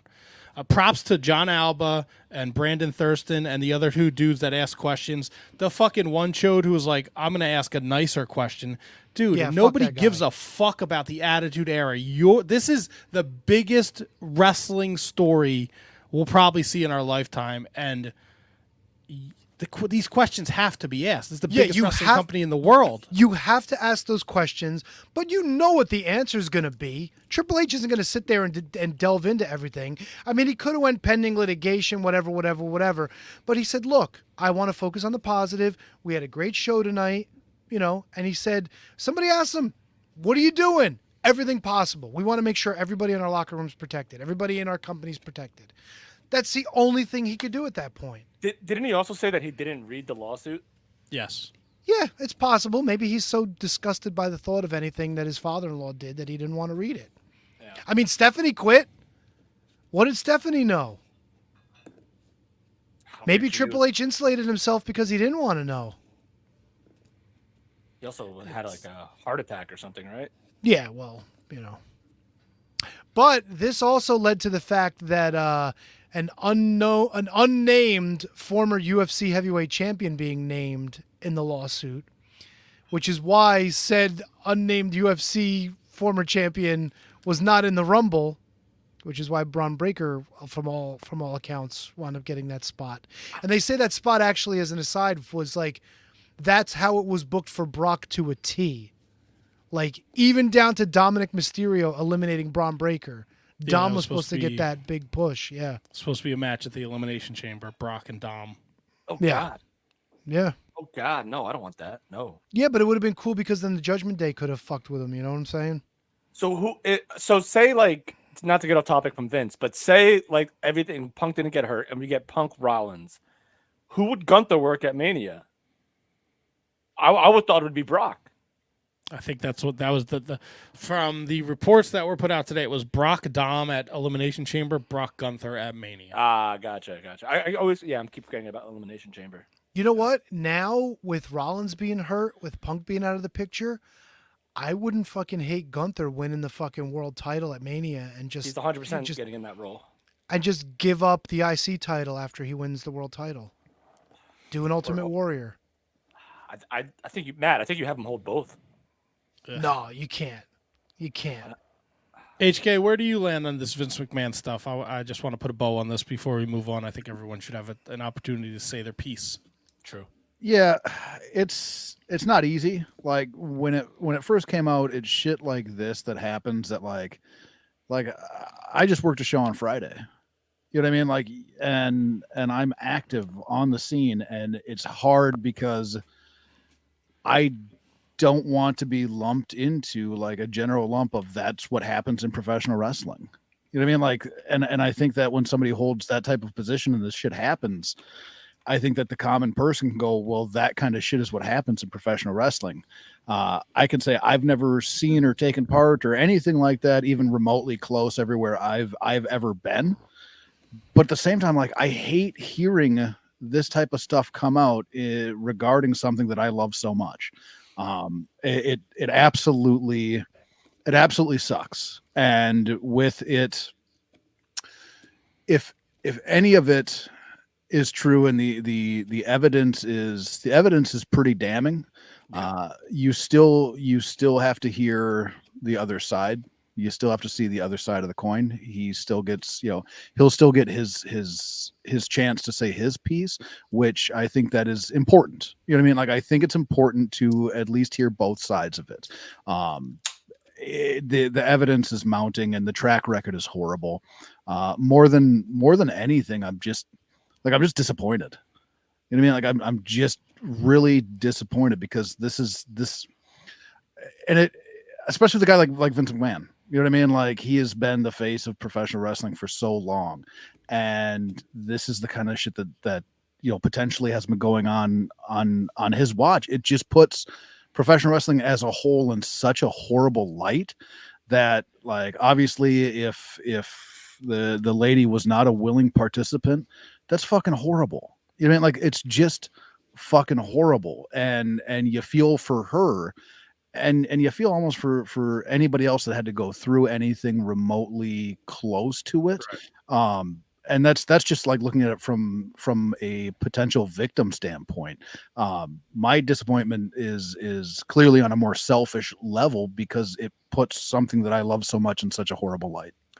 No, I think you nailed it on the head right there in terms of victims and how important it is to believe them and take their word as gospel until proven otherwise. Because if you don't, then it's gonna inhibit others from coming forward.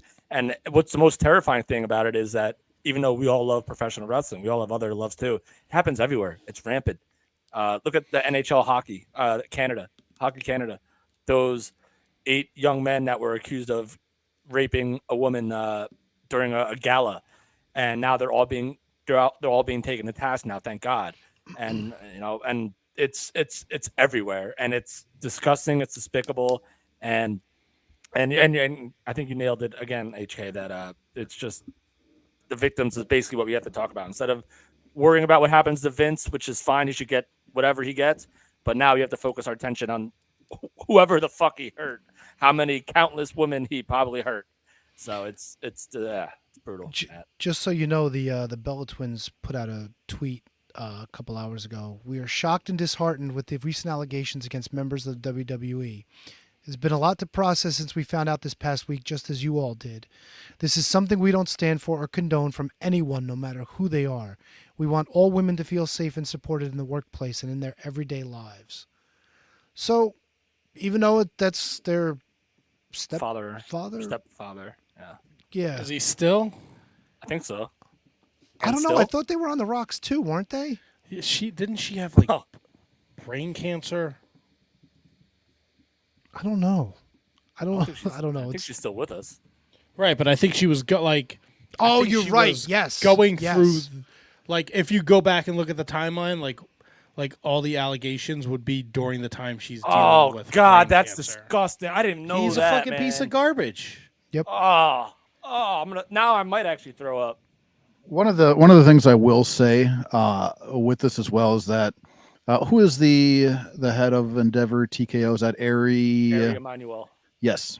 From multiple things that I've read is that he does not play with this shit.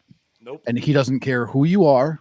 You'll be gone. Like anything close to anything like this, and a lot of different publications have come out and I mean, I'm putting it in not as fancy words as they did, obviously, but the shit doesn't fly with him. Right. And he doesn't give a good goddamn who you are, what you've done. You're gone. And you know, back to Matt's point initially from the rotting from the inside, he'll fix that. He's not standing for that shit. So that's a positive thing moving forward. Any universe, Tony, where Triple H or Nick Khan knew about this? Nick Khan probably not. Triple H maybe. The question is like if it's been going on that long. I mean, Triple H has been an office guy for a while now. Was he in the office? You know what I'm saying? Like, you got to know that this woman all of a sudden is an employee there, and all of a sudden she's like fast tracked to like all these, you know, important positions in the company. Yeah. Even if you don't know what's going on behind the scenes, it kind of just smells off. You know what I'm saying? Right. And even if there was like a nefarious like relationship between the two, like you probably knew about that. Like you probably didn't know about all the But so like if there was a relationship, right? Like Vince McMahon, like him and Linda have not been together for a long time. I mean, that's fact. And if Vince McMahon's got a lovey-dovey relationship with somebody working for him, as scummy as that seems, that's a fact. Inappropriate, yes. Illegal, no. Well, but here's now the that other all thing. this You mentioned the word illegal. Like, there's no criminal stuff going on here unless you. Well, like, I mean, you know, trafficking is criminal, but no, but there's no charges. No. That you're right. This is a civil matter. Right. But I don't know what the I think statute there of might be limitations are. But, eventually, right? well, I mean, something could come out of it. She would have to. She would have to pursue that, wouldn't she? Would she not? Yeah, but if there's enough evidence of a crime, the law enforcement can do it themselves. Probably. Yeah. There's like this. The state can come in and do that, you know. But they would have to have some sort of, you know, because she's the star witness, right? I mean, like this all happened to her, and if she doesn't want to talk, you don't have a case, you know. And I think with the like KJG, you're saying who knows what, and it's very possible that Triple H knew nothing of it. You know, what I mean, it's very possible. You see it all the time. Like we were, I was talking with Justin the other day about it, and you serial killers whose neighbors knew nothing about it and just thought it was the nice neighbor. So it's very possible. I think there's a lot of things that can happen that you can be so oblivious or so wrapped up into other things that it could happen right, you know, in your next door house and you have no fucking clue. It's just so weird. It's a weird dynamic, Matt, where like he allegedly shared these text messages with all these people, and then like no one know. Like it's so very weird. Like how like word travels very fast in like life in general. Like if you share something with somebody, it's gonna get back to like everybody. So I do. It's such a weird spot, man. Like to find out like who actually knew what and when. It's just so bizarre, Matt. You got to, look, you work for the WWE ring crew. You see this, like, who are you gonna tell? Because then Ghostbusters. You're the ring. I don't know what they're making doing, ring setup, but just in lawyer fees alone, like you put you right in the fucking ground, right? Yeah. And then are you like it's a shitty thing to say, but people, oh, it ain't, she in the video she looks like she's enjoying herself. So how do I know that there's something wrong here, right? I'm sure those guys feel like shit now.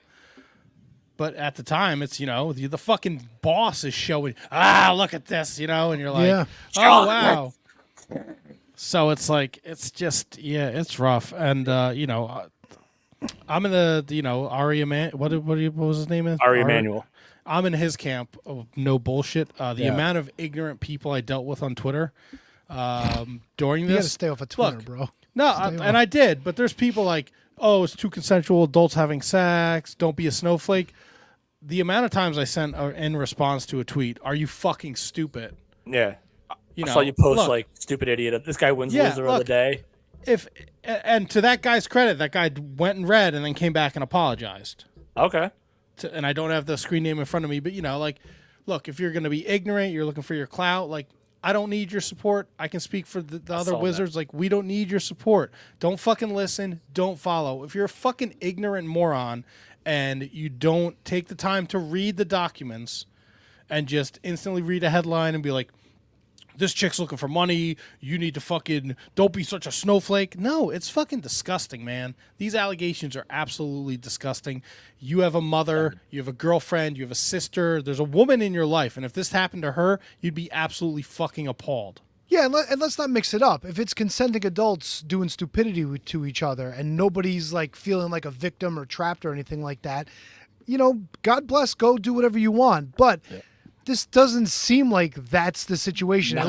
At least it wound up not becoming not that situation according to the complaint. I will say this: if you do want to read it, it's very explicit.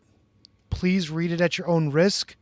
I read it because number one, I don't really mind reading shit like this, and this even bugged me. But two, I read it from a legal perspective, just because I wanted to see what was in there and I wanted to be informed for tonight. But yeah, like we're not going to go into like anything. And if you really want to read it, I do caveat and say, read it at your own risk. So and read it on your own. Like don't read this in front of the family and shit like that, No, it's in story time.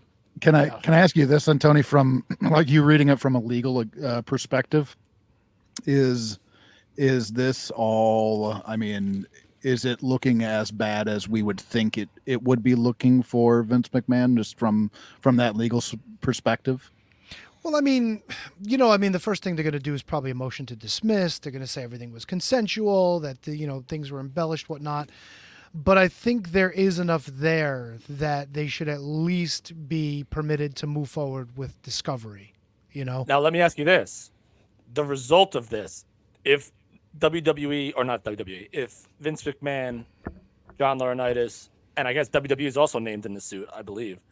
So if they all decide to settle, would that be grounds to not make a criminal investigation? Like, if they decide like we don't want to go forward with this because it is a civil suit, it's not in the court of law, it's in a civil court.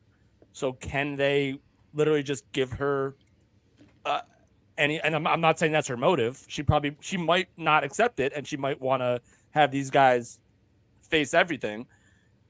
Is that a possibility too, where we never see criminal charges filed against Johnny Ace and Vince?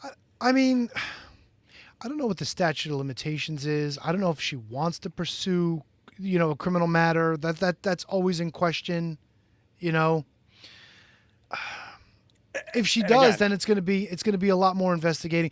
Look, the easy thing to do, try to figure this out, reach a settlement, not have to go through all this. But to me, if you file a complaint like this, you got to be ready to move forward with it. You And know I what I'm think she saying? is, Like, 'cause because she's clearly not at the point where she's gonna buckle on this. Like, right. like the nasty shit that was in this complaint already, like it's out there. It's just going to be a matter of degree at this point. She's got to be ready to go forward with it. Yep. Good for You her. know? And hopefully she Which is gets- bad, and this is why like women are always afraid to come forward because they know all this shit is going to come out.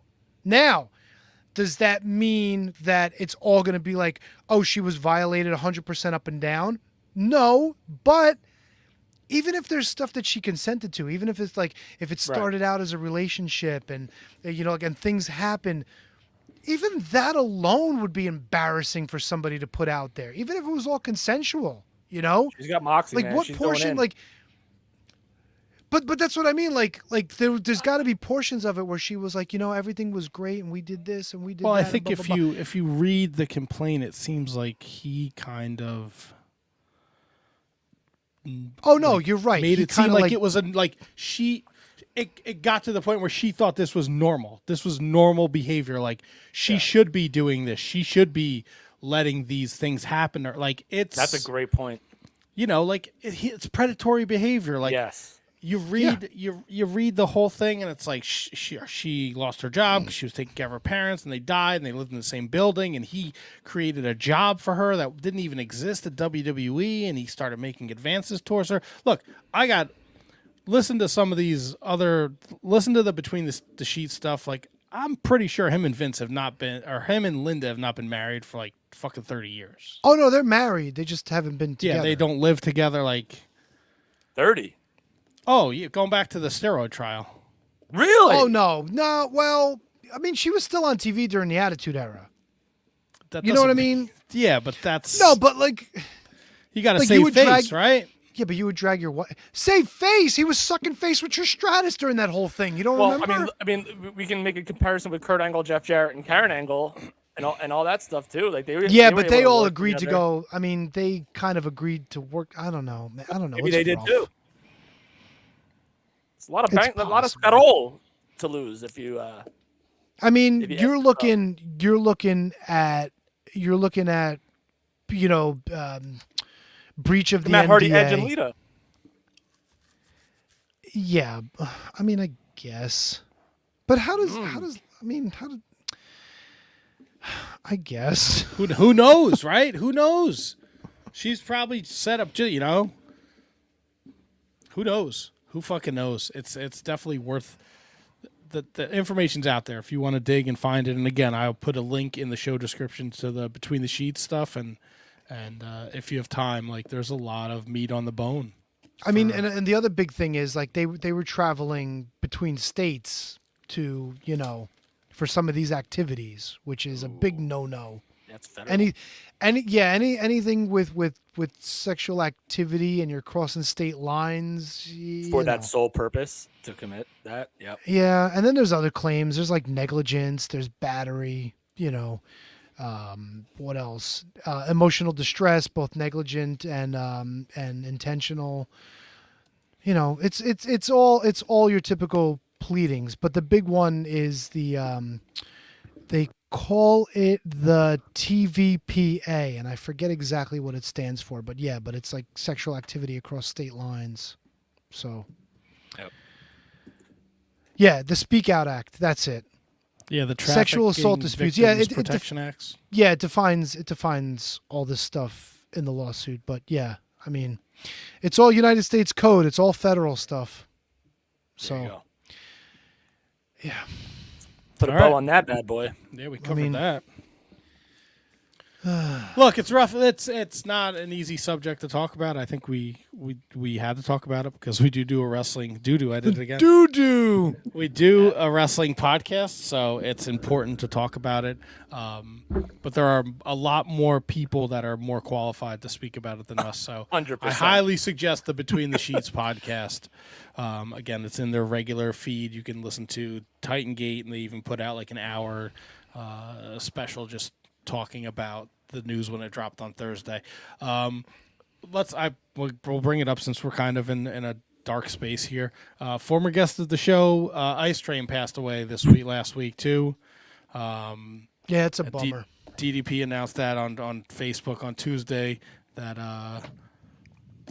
that Harold Hogue, Ice Train Hogan's Hulkster's younger brother, Harold Hogue dude. Brother. So that's a bummer. That was not, that's not something you were looking to hear. And he was a great guest, and we had a lot of good times when he was on the podcast. And everyone loves a good Scott Norton Ice Train feud. That was so good. It wasn't. Do it, HK. Speak ill of the freshly dead. I wouldn't do that. I really enjoyed Ice Train, but that feud didn't do anything for me. But what about the tag team? What about Fire and Ice itself? I liked the tag team, but they had too short of a run together. Exactly. Well, I mean, and there was the feud was shorter. Right. That's why I didn't much care for that whole thing, was because I liked them as a tag team, but then the tag team was so short lived, and I think you correct me if I'm wrong. I think it's because they didn't really necessarily see eye to eye with one another. Yeah, Yes, based on the interview. And then also, how long are you going to stretch a feud out if the guys can't work a tag together? And the matches were very, very, very lackluster. There was legit, like I wouldn't even call it a feud. It was that short lived. And then they had Scott Norton join the NWO and like punch him in the back with that fucking blue shirt on. That was so silly.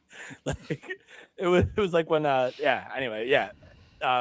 Ice Train was tremendous. One of my favorites growing up, watching WCW, which was not a constant for me watching WCW like live on TV until Nitro. But Ice Train was just awesome, man. God, that stinks. That's a bummer, man. He was a staple of Worldwide, and I never missed Worldwide like when I was younger, and so obviously was a big fan of his, and obviously Fire and Ice as well. But because they were like so built the exact same way. Like Scott Norton and Ice Train were the exact same person.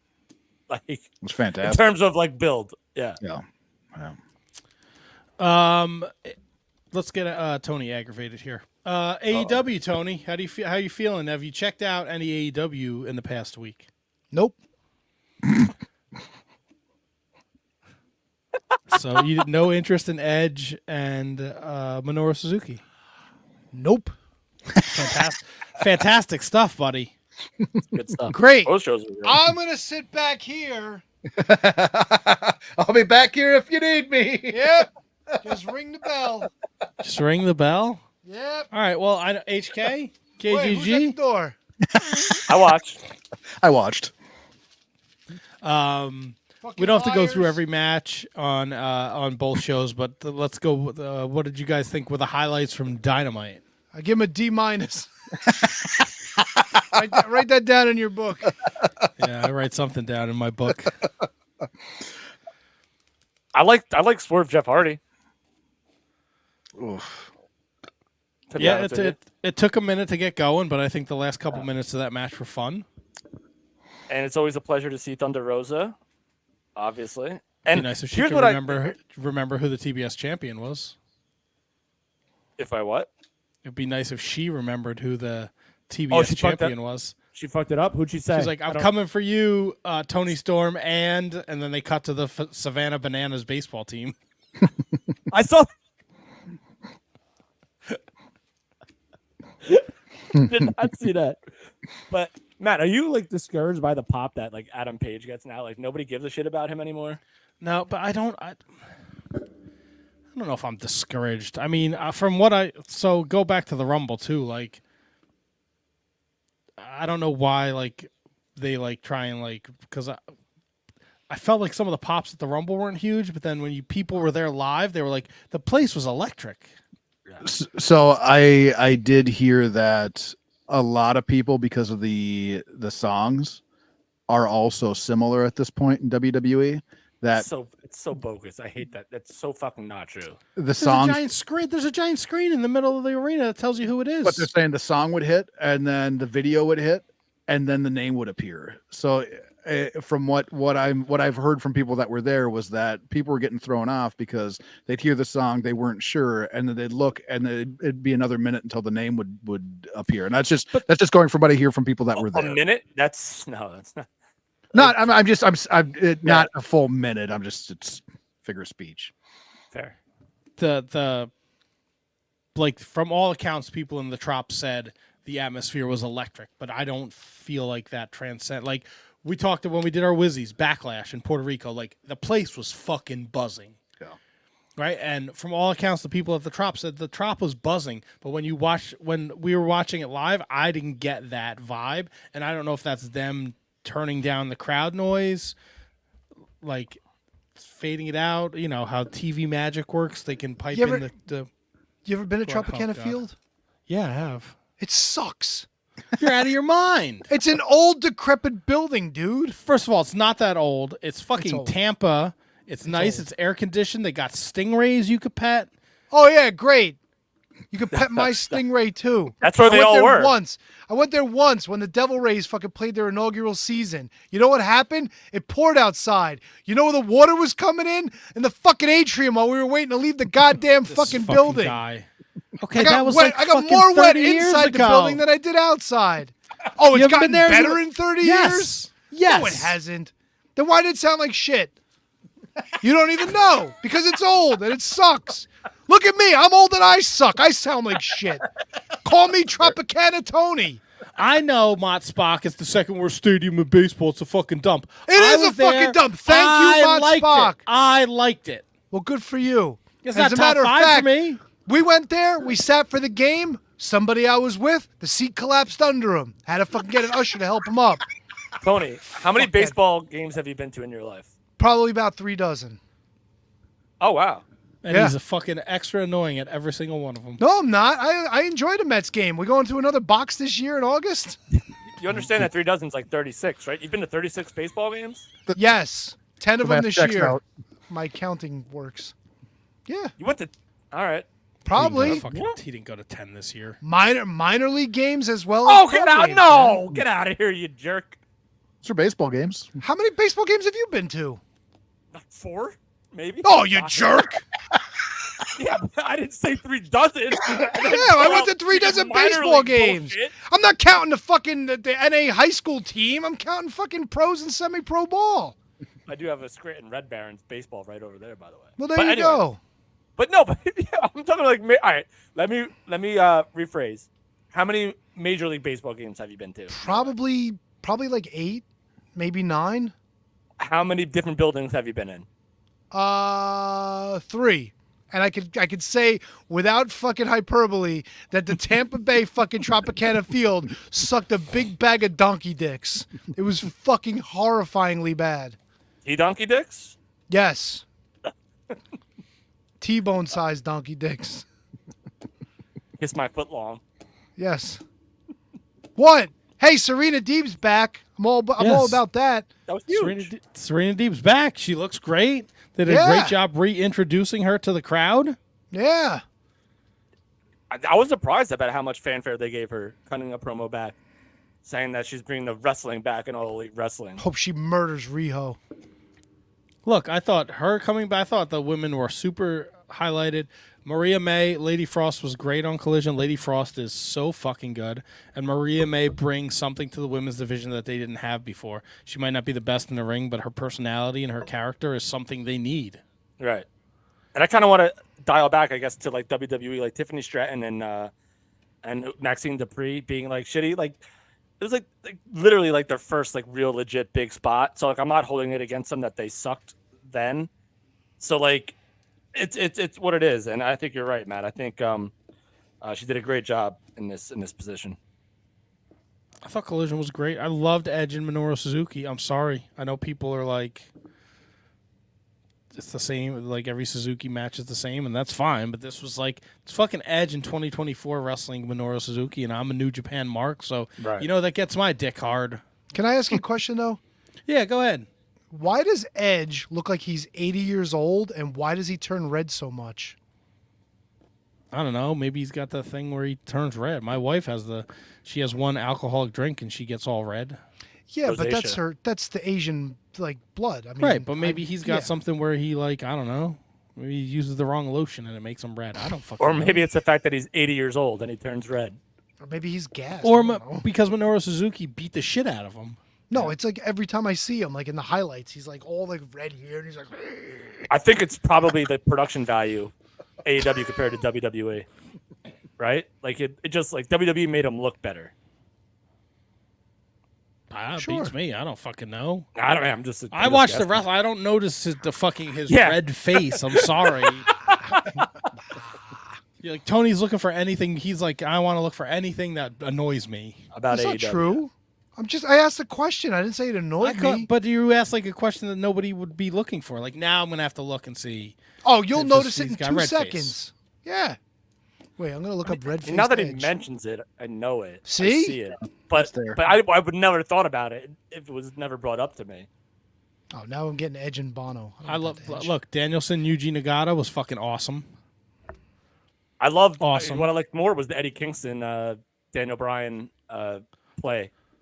Brian Danielson, I beat fucking Triple Crown guys. You fucking suck. I love Eddie Kingston on commentary too, saying he's mad that the King of the Bums beat him. It was awesome. Willie Mack almost killing himself doing standing moonsaults. Jesus, yeah, Not great. forgot about that. Escape the Cage 6-man match was great. A lot of story. Lot of there. story. The whole I don't know if you guys watched, but the whole Daniel Garcia gets beat up, jumped. Mark Briscoe's like, I got your back, and they get the Revival's like, hey man, like, will you be the first one I call? But it's DG's decision. And then Mark Briscoe comes out. Oh God, Matt, this was actually a really good storied match. Am I wrong? All right, so he's got red face. All right, so he's got a red face. Gives a Hot shit. under these lights. He wrestled Minoru Suzuki, and you're fucking focusing on his red face. You didn't even watch it. He's got red face. I didn't say I watched it. I said right, he's not Edge the has a red face. I said, why does he have a red face? That's all I said. Maybe he's trying to be the Red Skull in the next MCU. Well, he's doing a terrible job. Why? He looks like the Cowardly Lion with red face. No. HK, I'm always interested to hear your take on AEW. Red face. I'm not the guy to ask. Yeah. So I didn't catch Collision. I did watch Dynamite. I don't give a shit about Hangman Page. I'm not going to give a shit about Hangman Page. I don't know that there's anything that he can do to change my mind on that. Jeff Hardy, what are we doing? Like, just enough. Take a $5. Go all the way out with that, man. It's time for him to. I think it's probably time for him to check back in. He can go away. There's not much like that. That's the disappointing thing. Like I watch it, and every time I watch it, I feel like I'm insane because I go to watch it and I'm hoping for something different than I get, and without like very minor spots here and there, I'm still getting shit that I don't necessarily like. And I want it to be bad. I want it to be good so bad. I keep going back to it, expecting something different. And I'm not getting something different. So it's. You want me to get crazy? I'll get crazy. Yeah, it fucking disappoints me. Was it this past week where Darby cut the "We're undefeated" promo? Yes. Go fuck yourself. Yeah. Go fuck yourself. In your We're honey hole. undefeated, Sting, so I think we should have since records matter around here again. Does he say it 3 times? Since records matter here again, fuck you. Why are you talking like Darby's from like I don't know. It came out Georgia. weird, man. I don't have a Darby Allin, all right? Suck Conrad? I know what it's not and what it is. It was on me. It's just fucked. I hate it. We're an undefeated tag team. Go fuck yourself. So you are not looking forward to Sting and Darby challenging Ricky Starks and Big Bill in 2 weeks? Is that for real? Yes, February 7th, AEW Dynamite.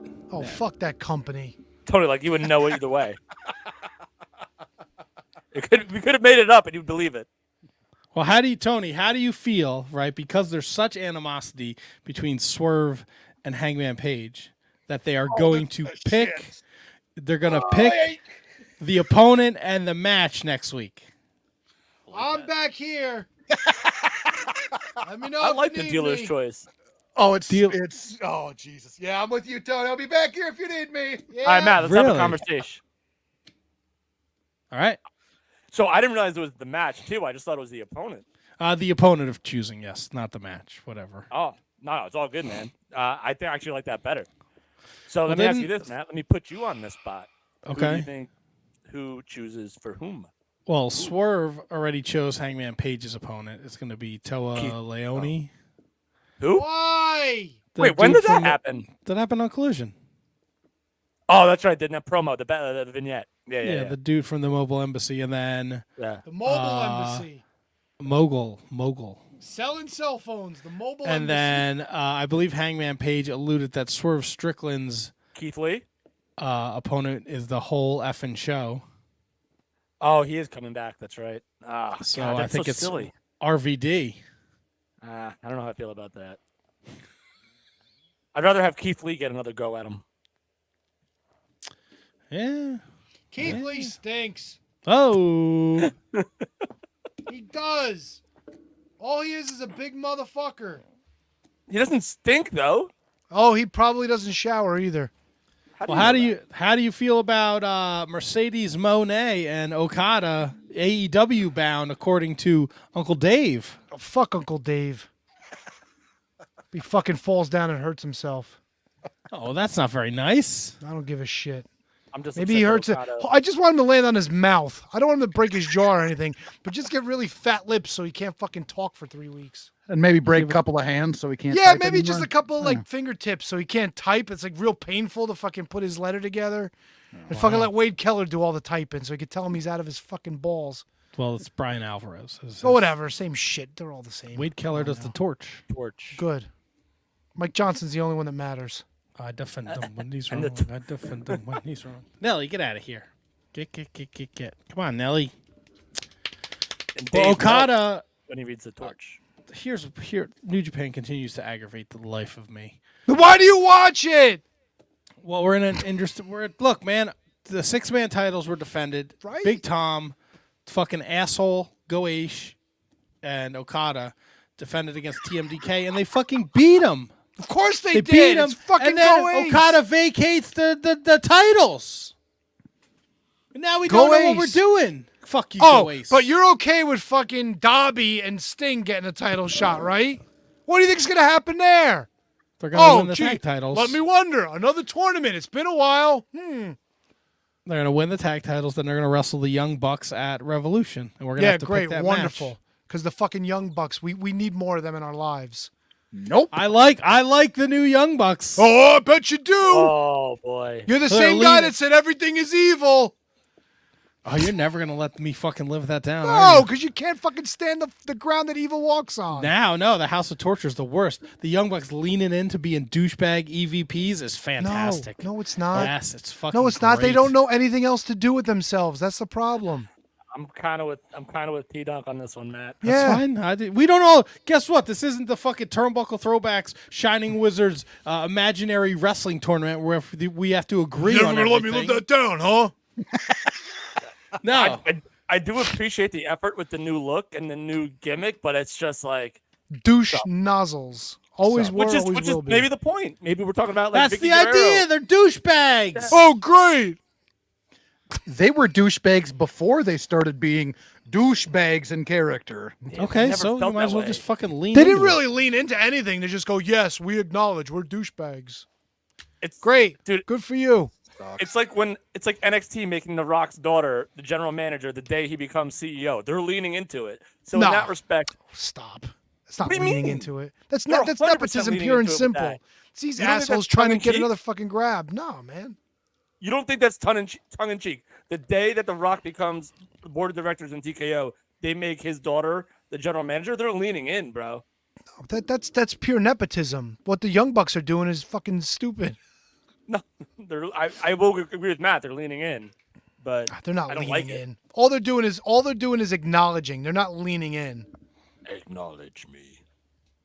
And what are they going to do? They're going to beat Sting and Dobby, and then everybody's going to go, oh, the Young Bucks. Oh, if the Young Bucks lose that match, oh, they put them over. And if they win that match, oh, well, they had to win because the tag bells. Fuck them either way. No, they're going to Sting and Darby will retain, and then we. Why will do get they need another the tag belts to begin tournament? with? Why do they need the tag belts to begin with? 'Cause There's no it's a- reason for it. We're gonna send off Sting as the champion. Why don't we let Sting fucking figure this shit out for himself? Why can't Sting go, nah, you know what? I don't need the tag belts. I don't want to wrestle Big Bill. Because God Tony forbid- Khan doesn't God listen forbid- to anybody. God forbid fucking Sting gets hurt because this big jackass fucking does something to him and he doesn't What get do to you got wrestle against his Big last Bill? match. Nothing. I don't know. Maybe he Irish whips Sting and Sting collapses in a heap. I don't know. I mean, I'm sure you had to go through. Sting's like tests. 90. MB chime in and he says, "There's honestly nothing that the Young Bucks can do right now that will get me invested in what they're doing. They've just become incredibly stale." Yeah, Stale's a good Oh word. no, but they're admitting they're douchebags now, Matt. So fucking huzzah. I enjoy. I think it's good. I think it's good Well, stuff. good for you. They run into Top Flight at Dynamite, and they're like, "You guys just get here." They're like, "No, we've been here since 1." They're like, "This is how you dress." And the Young Bucks are wearing suits. I thought you would like that, Tony. But the ironic part is the Young Bucks just got there. They're really being dickbags. What are you making fucking faces for? Wonderful. We're being dickbags. Look at us. Too sweet skis. Sweet. I didn't With put that their together. fucking Matt. stupid, dirty mustaches. They're dicks. Great. Let them be right. dicks. Can All they right, call I will. themselves the young dicks? Or the old dicks? How about the floppy dicks instead of floppy disks? It's like a double entendre and a fucking. How about the young cucks? Yeah, oh, that's a douchebag one. The one's wife that they fired. Maybe they could do something with her. Maybe she could be fucking Christian's next woman that he fucking brings out there. Jeez. What? He's bringing out all these dead, like all these women that lost their husbands. Hey, I know your husband's still alive, but let's be honest, he's a douche and he got you fired, right? Sweet ski. Woo. And then This ain't fucking it, red-faced Edge could come out and go, fucking idiots. Do you know all the words to Metalingus? No, on this day. I see clearly. I don't see clearly. My face is red. Tony, last week you said you had TNA on your radar. Did you have a chance to check out the show this week? No, I watched football and I watched the Royal Rumble this weekend. That's plenty of watching for T-Donk. Okay. I watched Jordan Grace at the Royal Rumble. How much more TNA do I need? And she beat Trinity on Banger. TNA. On a banger, yeah. Feel the glow. Yes, I feel it in my bones. And we got the Nick Nemeth debut. He beat up Oh, old great. Zachary A zombie? Wentz. Oh, Zombie Zachary.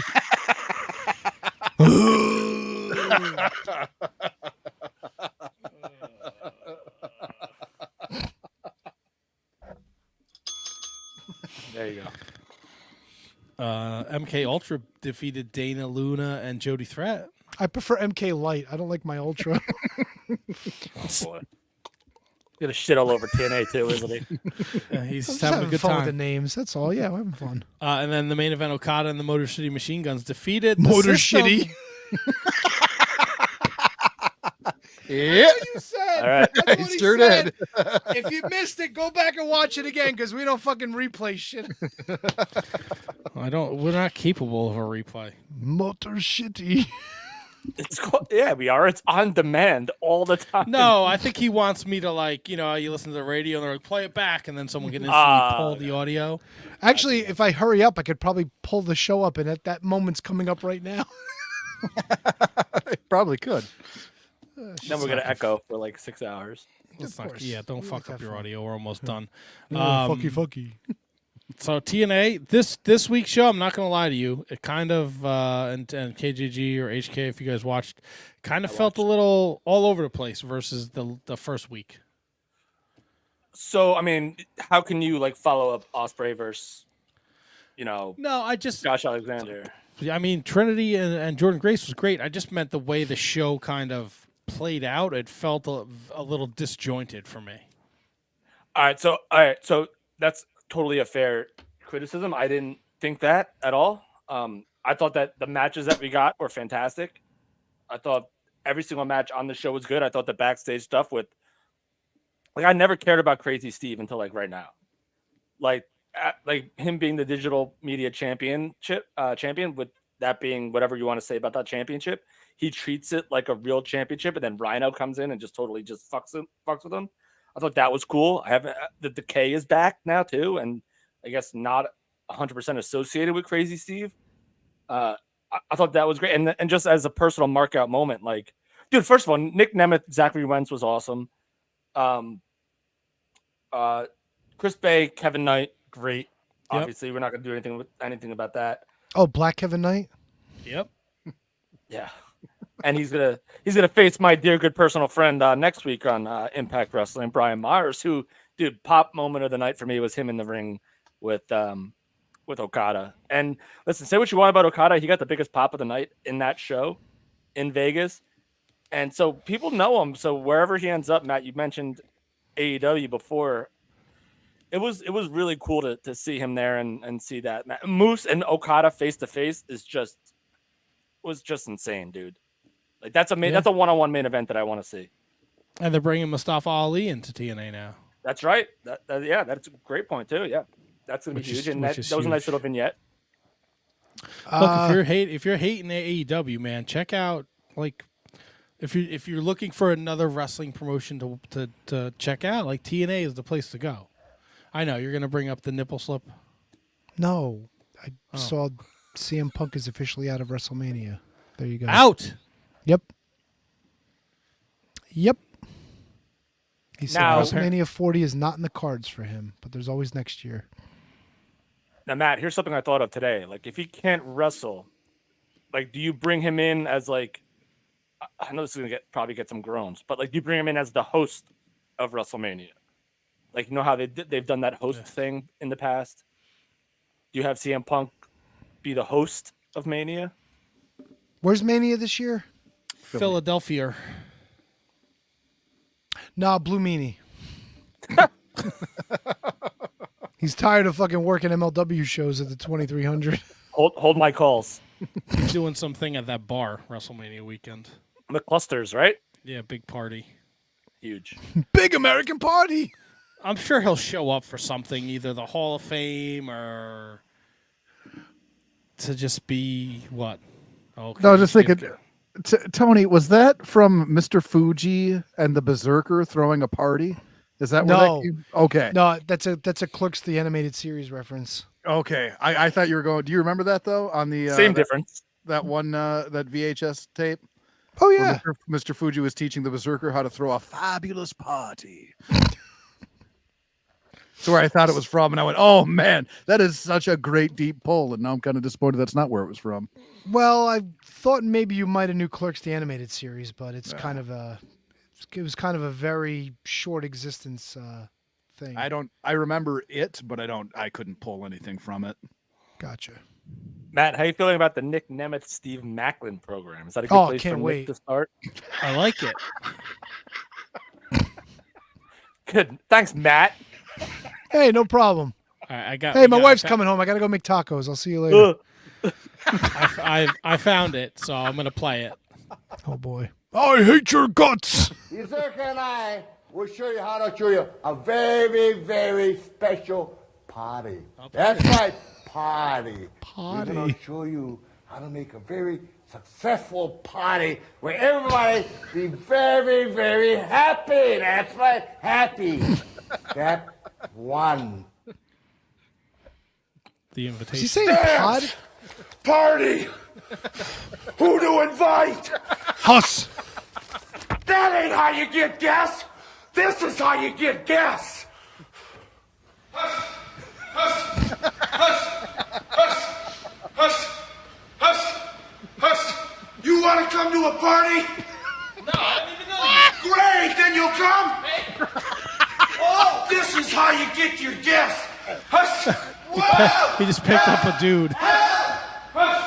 Wow! I got this RSVP. Huh? Well, let me tell you, step number 2, boy sound and girl sound number 2. The entertainment. The Berserker recommends these. You know, you got to keep them guests entertained. Everybody's got to have a lot of fun with lots of little gimmicks and stuff like these right here. Cocaine. Yeah, that's better. Now they're working. Everybody can have lots of fun with these. These are real good. They don't taste bad either. So let's have lots of lot of. Everyone gets a muffler. Let's have a lot of fun. Is he snorting things? What the fuck is he doing? He's eating the party. All your costume video fans. Are you Oh. watching and listening? Are you sure?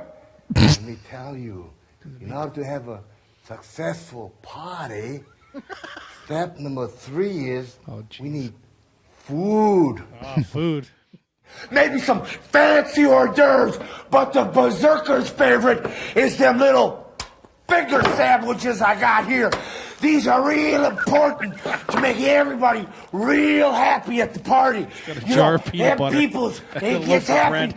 at their parties, and they get real Put in peanut butter hungry on the after bread they with get his happy. fingers. And this is the berserker style type party. Some nice finger sandwiches. And boy, when they start eating them, are these good. Yummy, yummy. Berserker style type party. Boy, keep them good. Keep them happy. Yeah, there you go. Yummy, yummy. Name of the episode. He's trying to Okay, toss all the you peanut butter in his Coliseum mouth. video fans out there, I hope you're watching and listening real good to Mr. Fuji and a Berserker in how to throw a really super party. Super party. So That's my Berserker, people. That's So- my berserker. so they shit the Berserker speaking for this Coliseum home video exclusive. No, this the only- he spoke before. Did he really? He Yeah, cut which is promos why, and which shit? brings me to my question to you, Tony. Has there, or HK, has there ever been a wrestler that you never wanted to hear talk ever, and then once he does, you were like, "That's why he should never, ever fucking talk." His voice, like he was supposed to be like a Nordic Viking, and he literally has like the most American accent you could ever have in your life. Yeah, I mean he's a Minnesota guy, and Yeah. he's not. I mean, It he's was- not along equally along all parts around here. But to that point, God, what was Kevin Wacholtz nails when Yep. when he wasn't nails? Like even when he was nails, that voice was fucking disgusting. But when he wasn't nails, he had a really high pitched voice that threw me off. Dude, it's just like Berserker's voice was not what I expected it to be when he. I've been waiting for this day. That's right. All right. Boom. Well, this has been a lot of fun, guys. Is there anything else you want to talk about before we pull this train into the station? I think we covered it all, my man. Oh, Tony. Tony wants to talk more about AEW. No, I'm just trying to think there was anything else. I don't think so. Nothing else. Well, next week, what Tony's thinking, we got AEW superstar Boulder. Bear Boulder. Bear Boulder joining us. So he'll be joining us 7:45 next week. So be sure to subscribe so you don't miss the show. And he'll be in at 7:45. So tune in. We're talking to one half of the Iron Savages. You see him on AEW. You see him on Ring of Honor. You've seen him in Wrestle Pro. Yes, Tony. I got breaking news. All right, break it. With the stepping down of Vincent Kennedy McMahon from the board, TKO announces that they promoted Mr. Connecticut to the board of directors. You heard it here first, folks. Something awful familiar about that guy, but I'm probably wrong. Breaking news, bro. You may not like it, but we got to bring it to I you. hate your guts. Want me to do some local Newark news? Do I? Jesus. What's going on in the mean streets of Newark? Did they ever find the guy that was banging on that window of that lady whose car I was next to when I was coming to see you last week? Oh, yeah. Yeah, he's fine. I don't know what you want me to God. say. Oh my God. Newark, New Jersey holds first lottery for sale of city-owned houses for just $1. If you're looking to make that move to New Jersey, folks, now's the time to do it.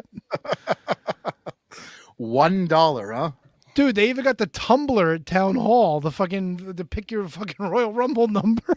Yeah, it sounds like it'll be in a great neighborhood. The winners were among dozens of people who pre-qualified last year for the program that sells dilapidated city-owned properties for $1.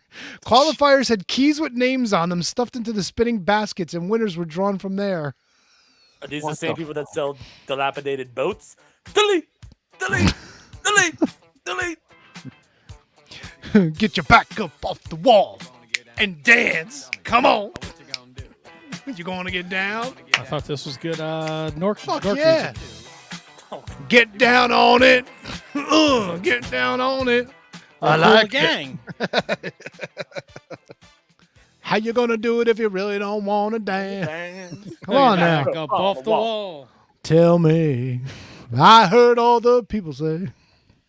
Get down on it. That's all I got.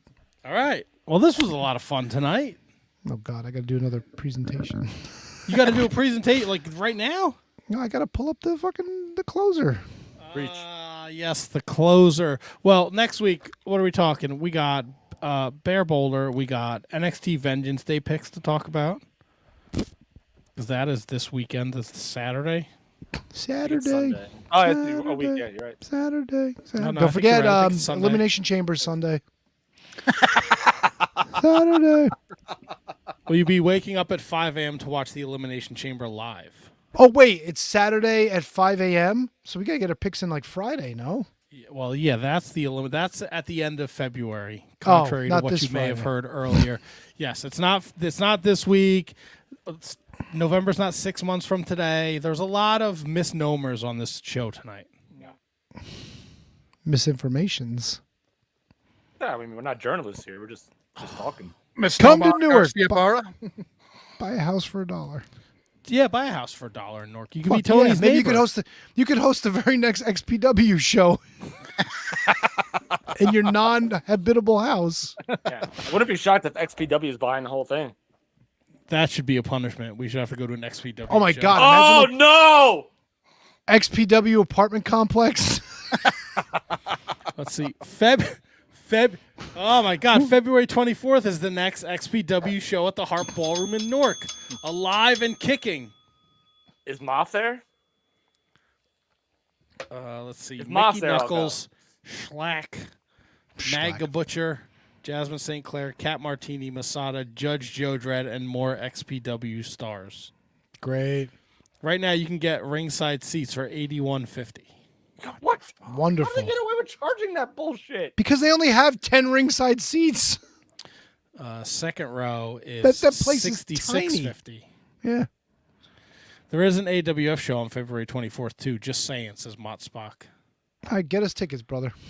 No problem. I'm You guys, going to the Seton Hall game on February 24th. you make the trip. I'll get you in. Nice. Let's see. The man's champion Schlack. The women's champion is Mickey Knuckles. Oh boy. Oh, Schlack is also the king of the death match. So many guys in that roster. The TV champion is Cat Martini. You can get an XPW beanie for $25. You Tom get the Latimer Merry there? Christmas 2 Blu-ray. Tubuku. You can't cancel what was canceled. Oh my Let's see, God. what's the next Are we show? really The giving next XPW show- more time? You asked. Their next show just happened in Houston. Their next show just happened. Yeah. Can we write that down? That's the name of the episode. The next show. Holy shit. Brendan didn't put in fucking XPW results. Oh, poor baby. You're Probably didn't fucking even know they were still a thing. Fired. Well, no, I'm sure nobody got jabbed in the dick with a fucking needle, so he didn't give a shit about it. That's a fair point. All right, are we done? Come on. I want to go to bed. Tony wants to go to sleep. We'll be back next week. This has been a production of the Shining Yes, I Wizards am. Network. Somebody's got to give you the fucking Executive hook to get out of producer here. is Manny Kratzo. Our producers Oh, by the are way, we'll Danny talk about the new Russoniello, Patreon shit Kate next Hensler, week. Matt Garifo, High Five, Tom, Ryan Schlong, Brendan Haney, Mike Peterson, Al Day, Kathy Hummer, William Mercier Jr., Michael Hammond, David Henry Bauer III, Keith Parker, and S.J. McDonald. Special thanks to all our assistant producers as well. For everything Shining Wizards, visit shiningwizards.com. And don't forget to listen to all the great shows of the Shining Wizards Network. Good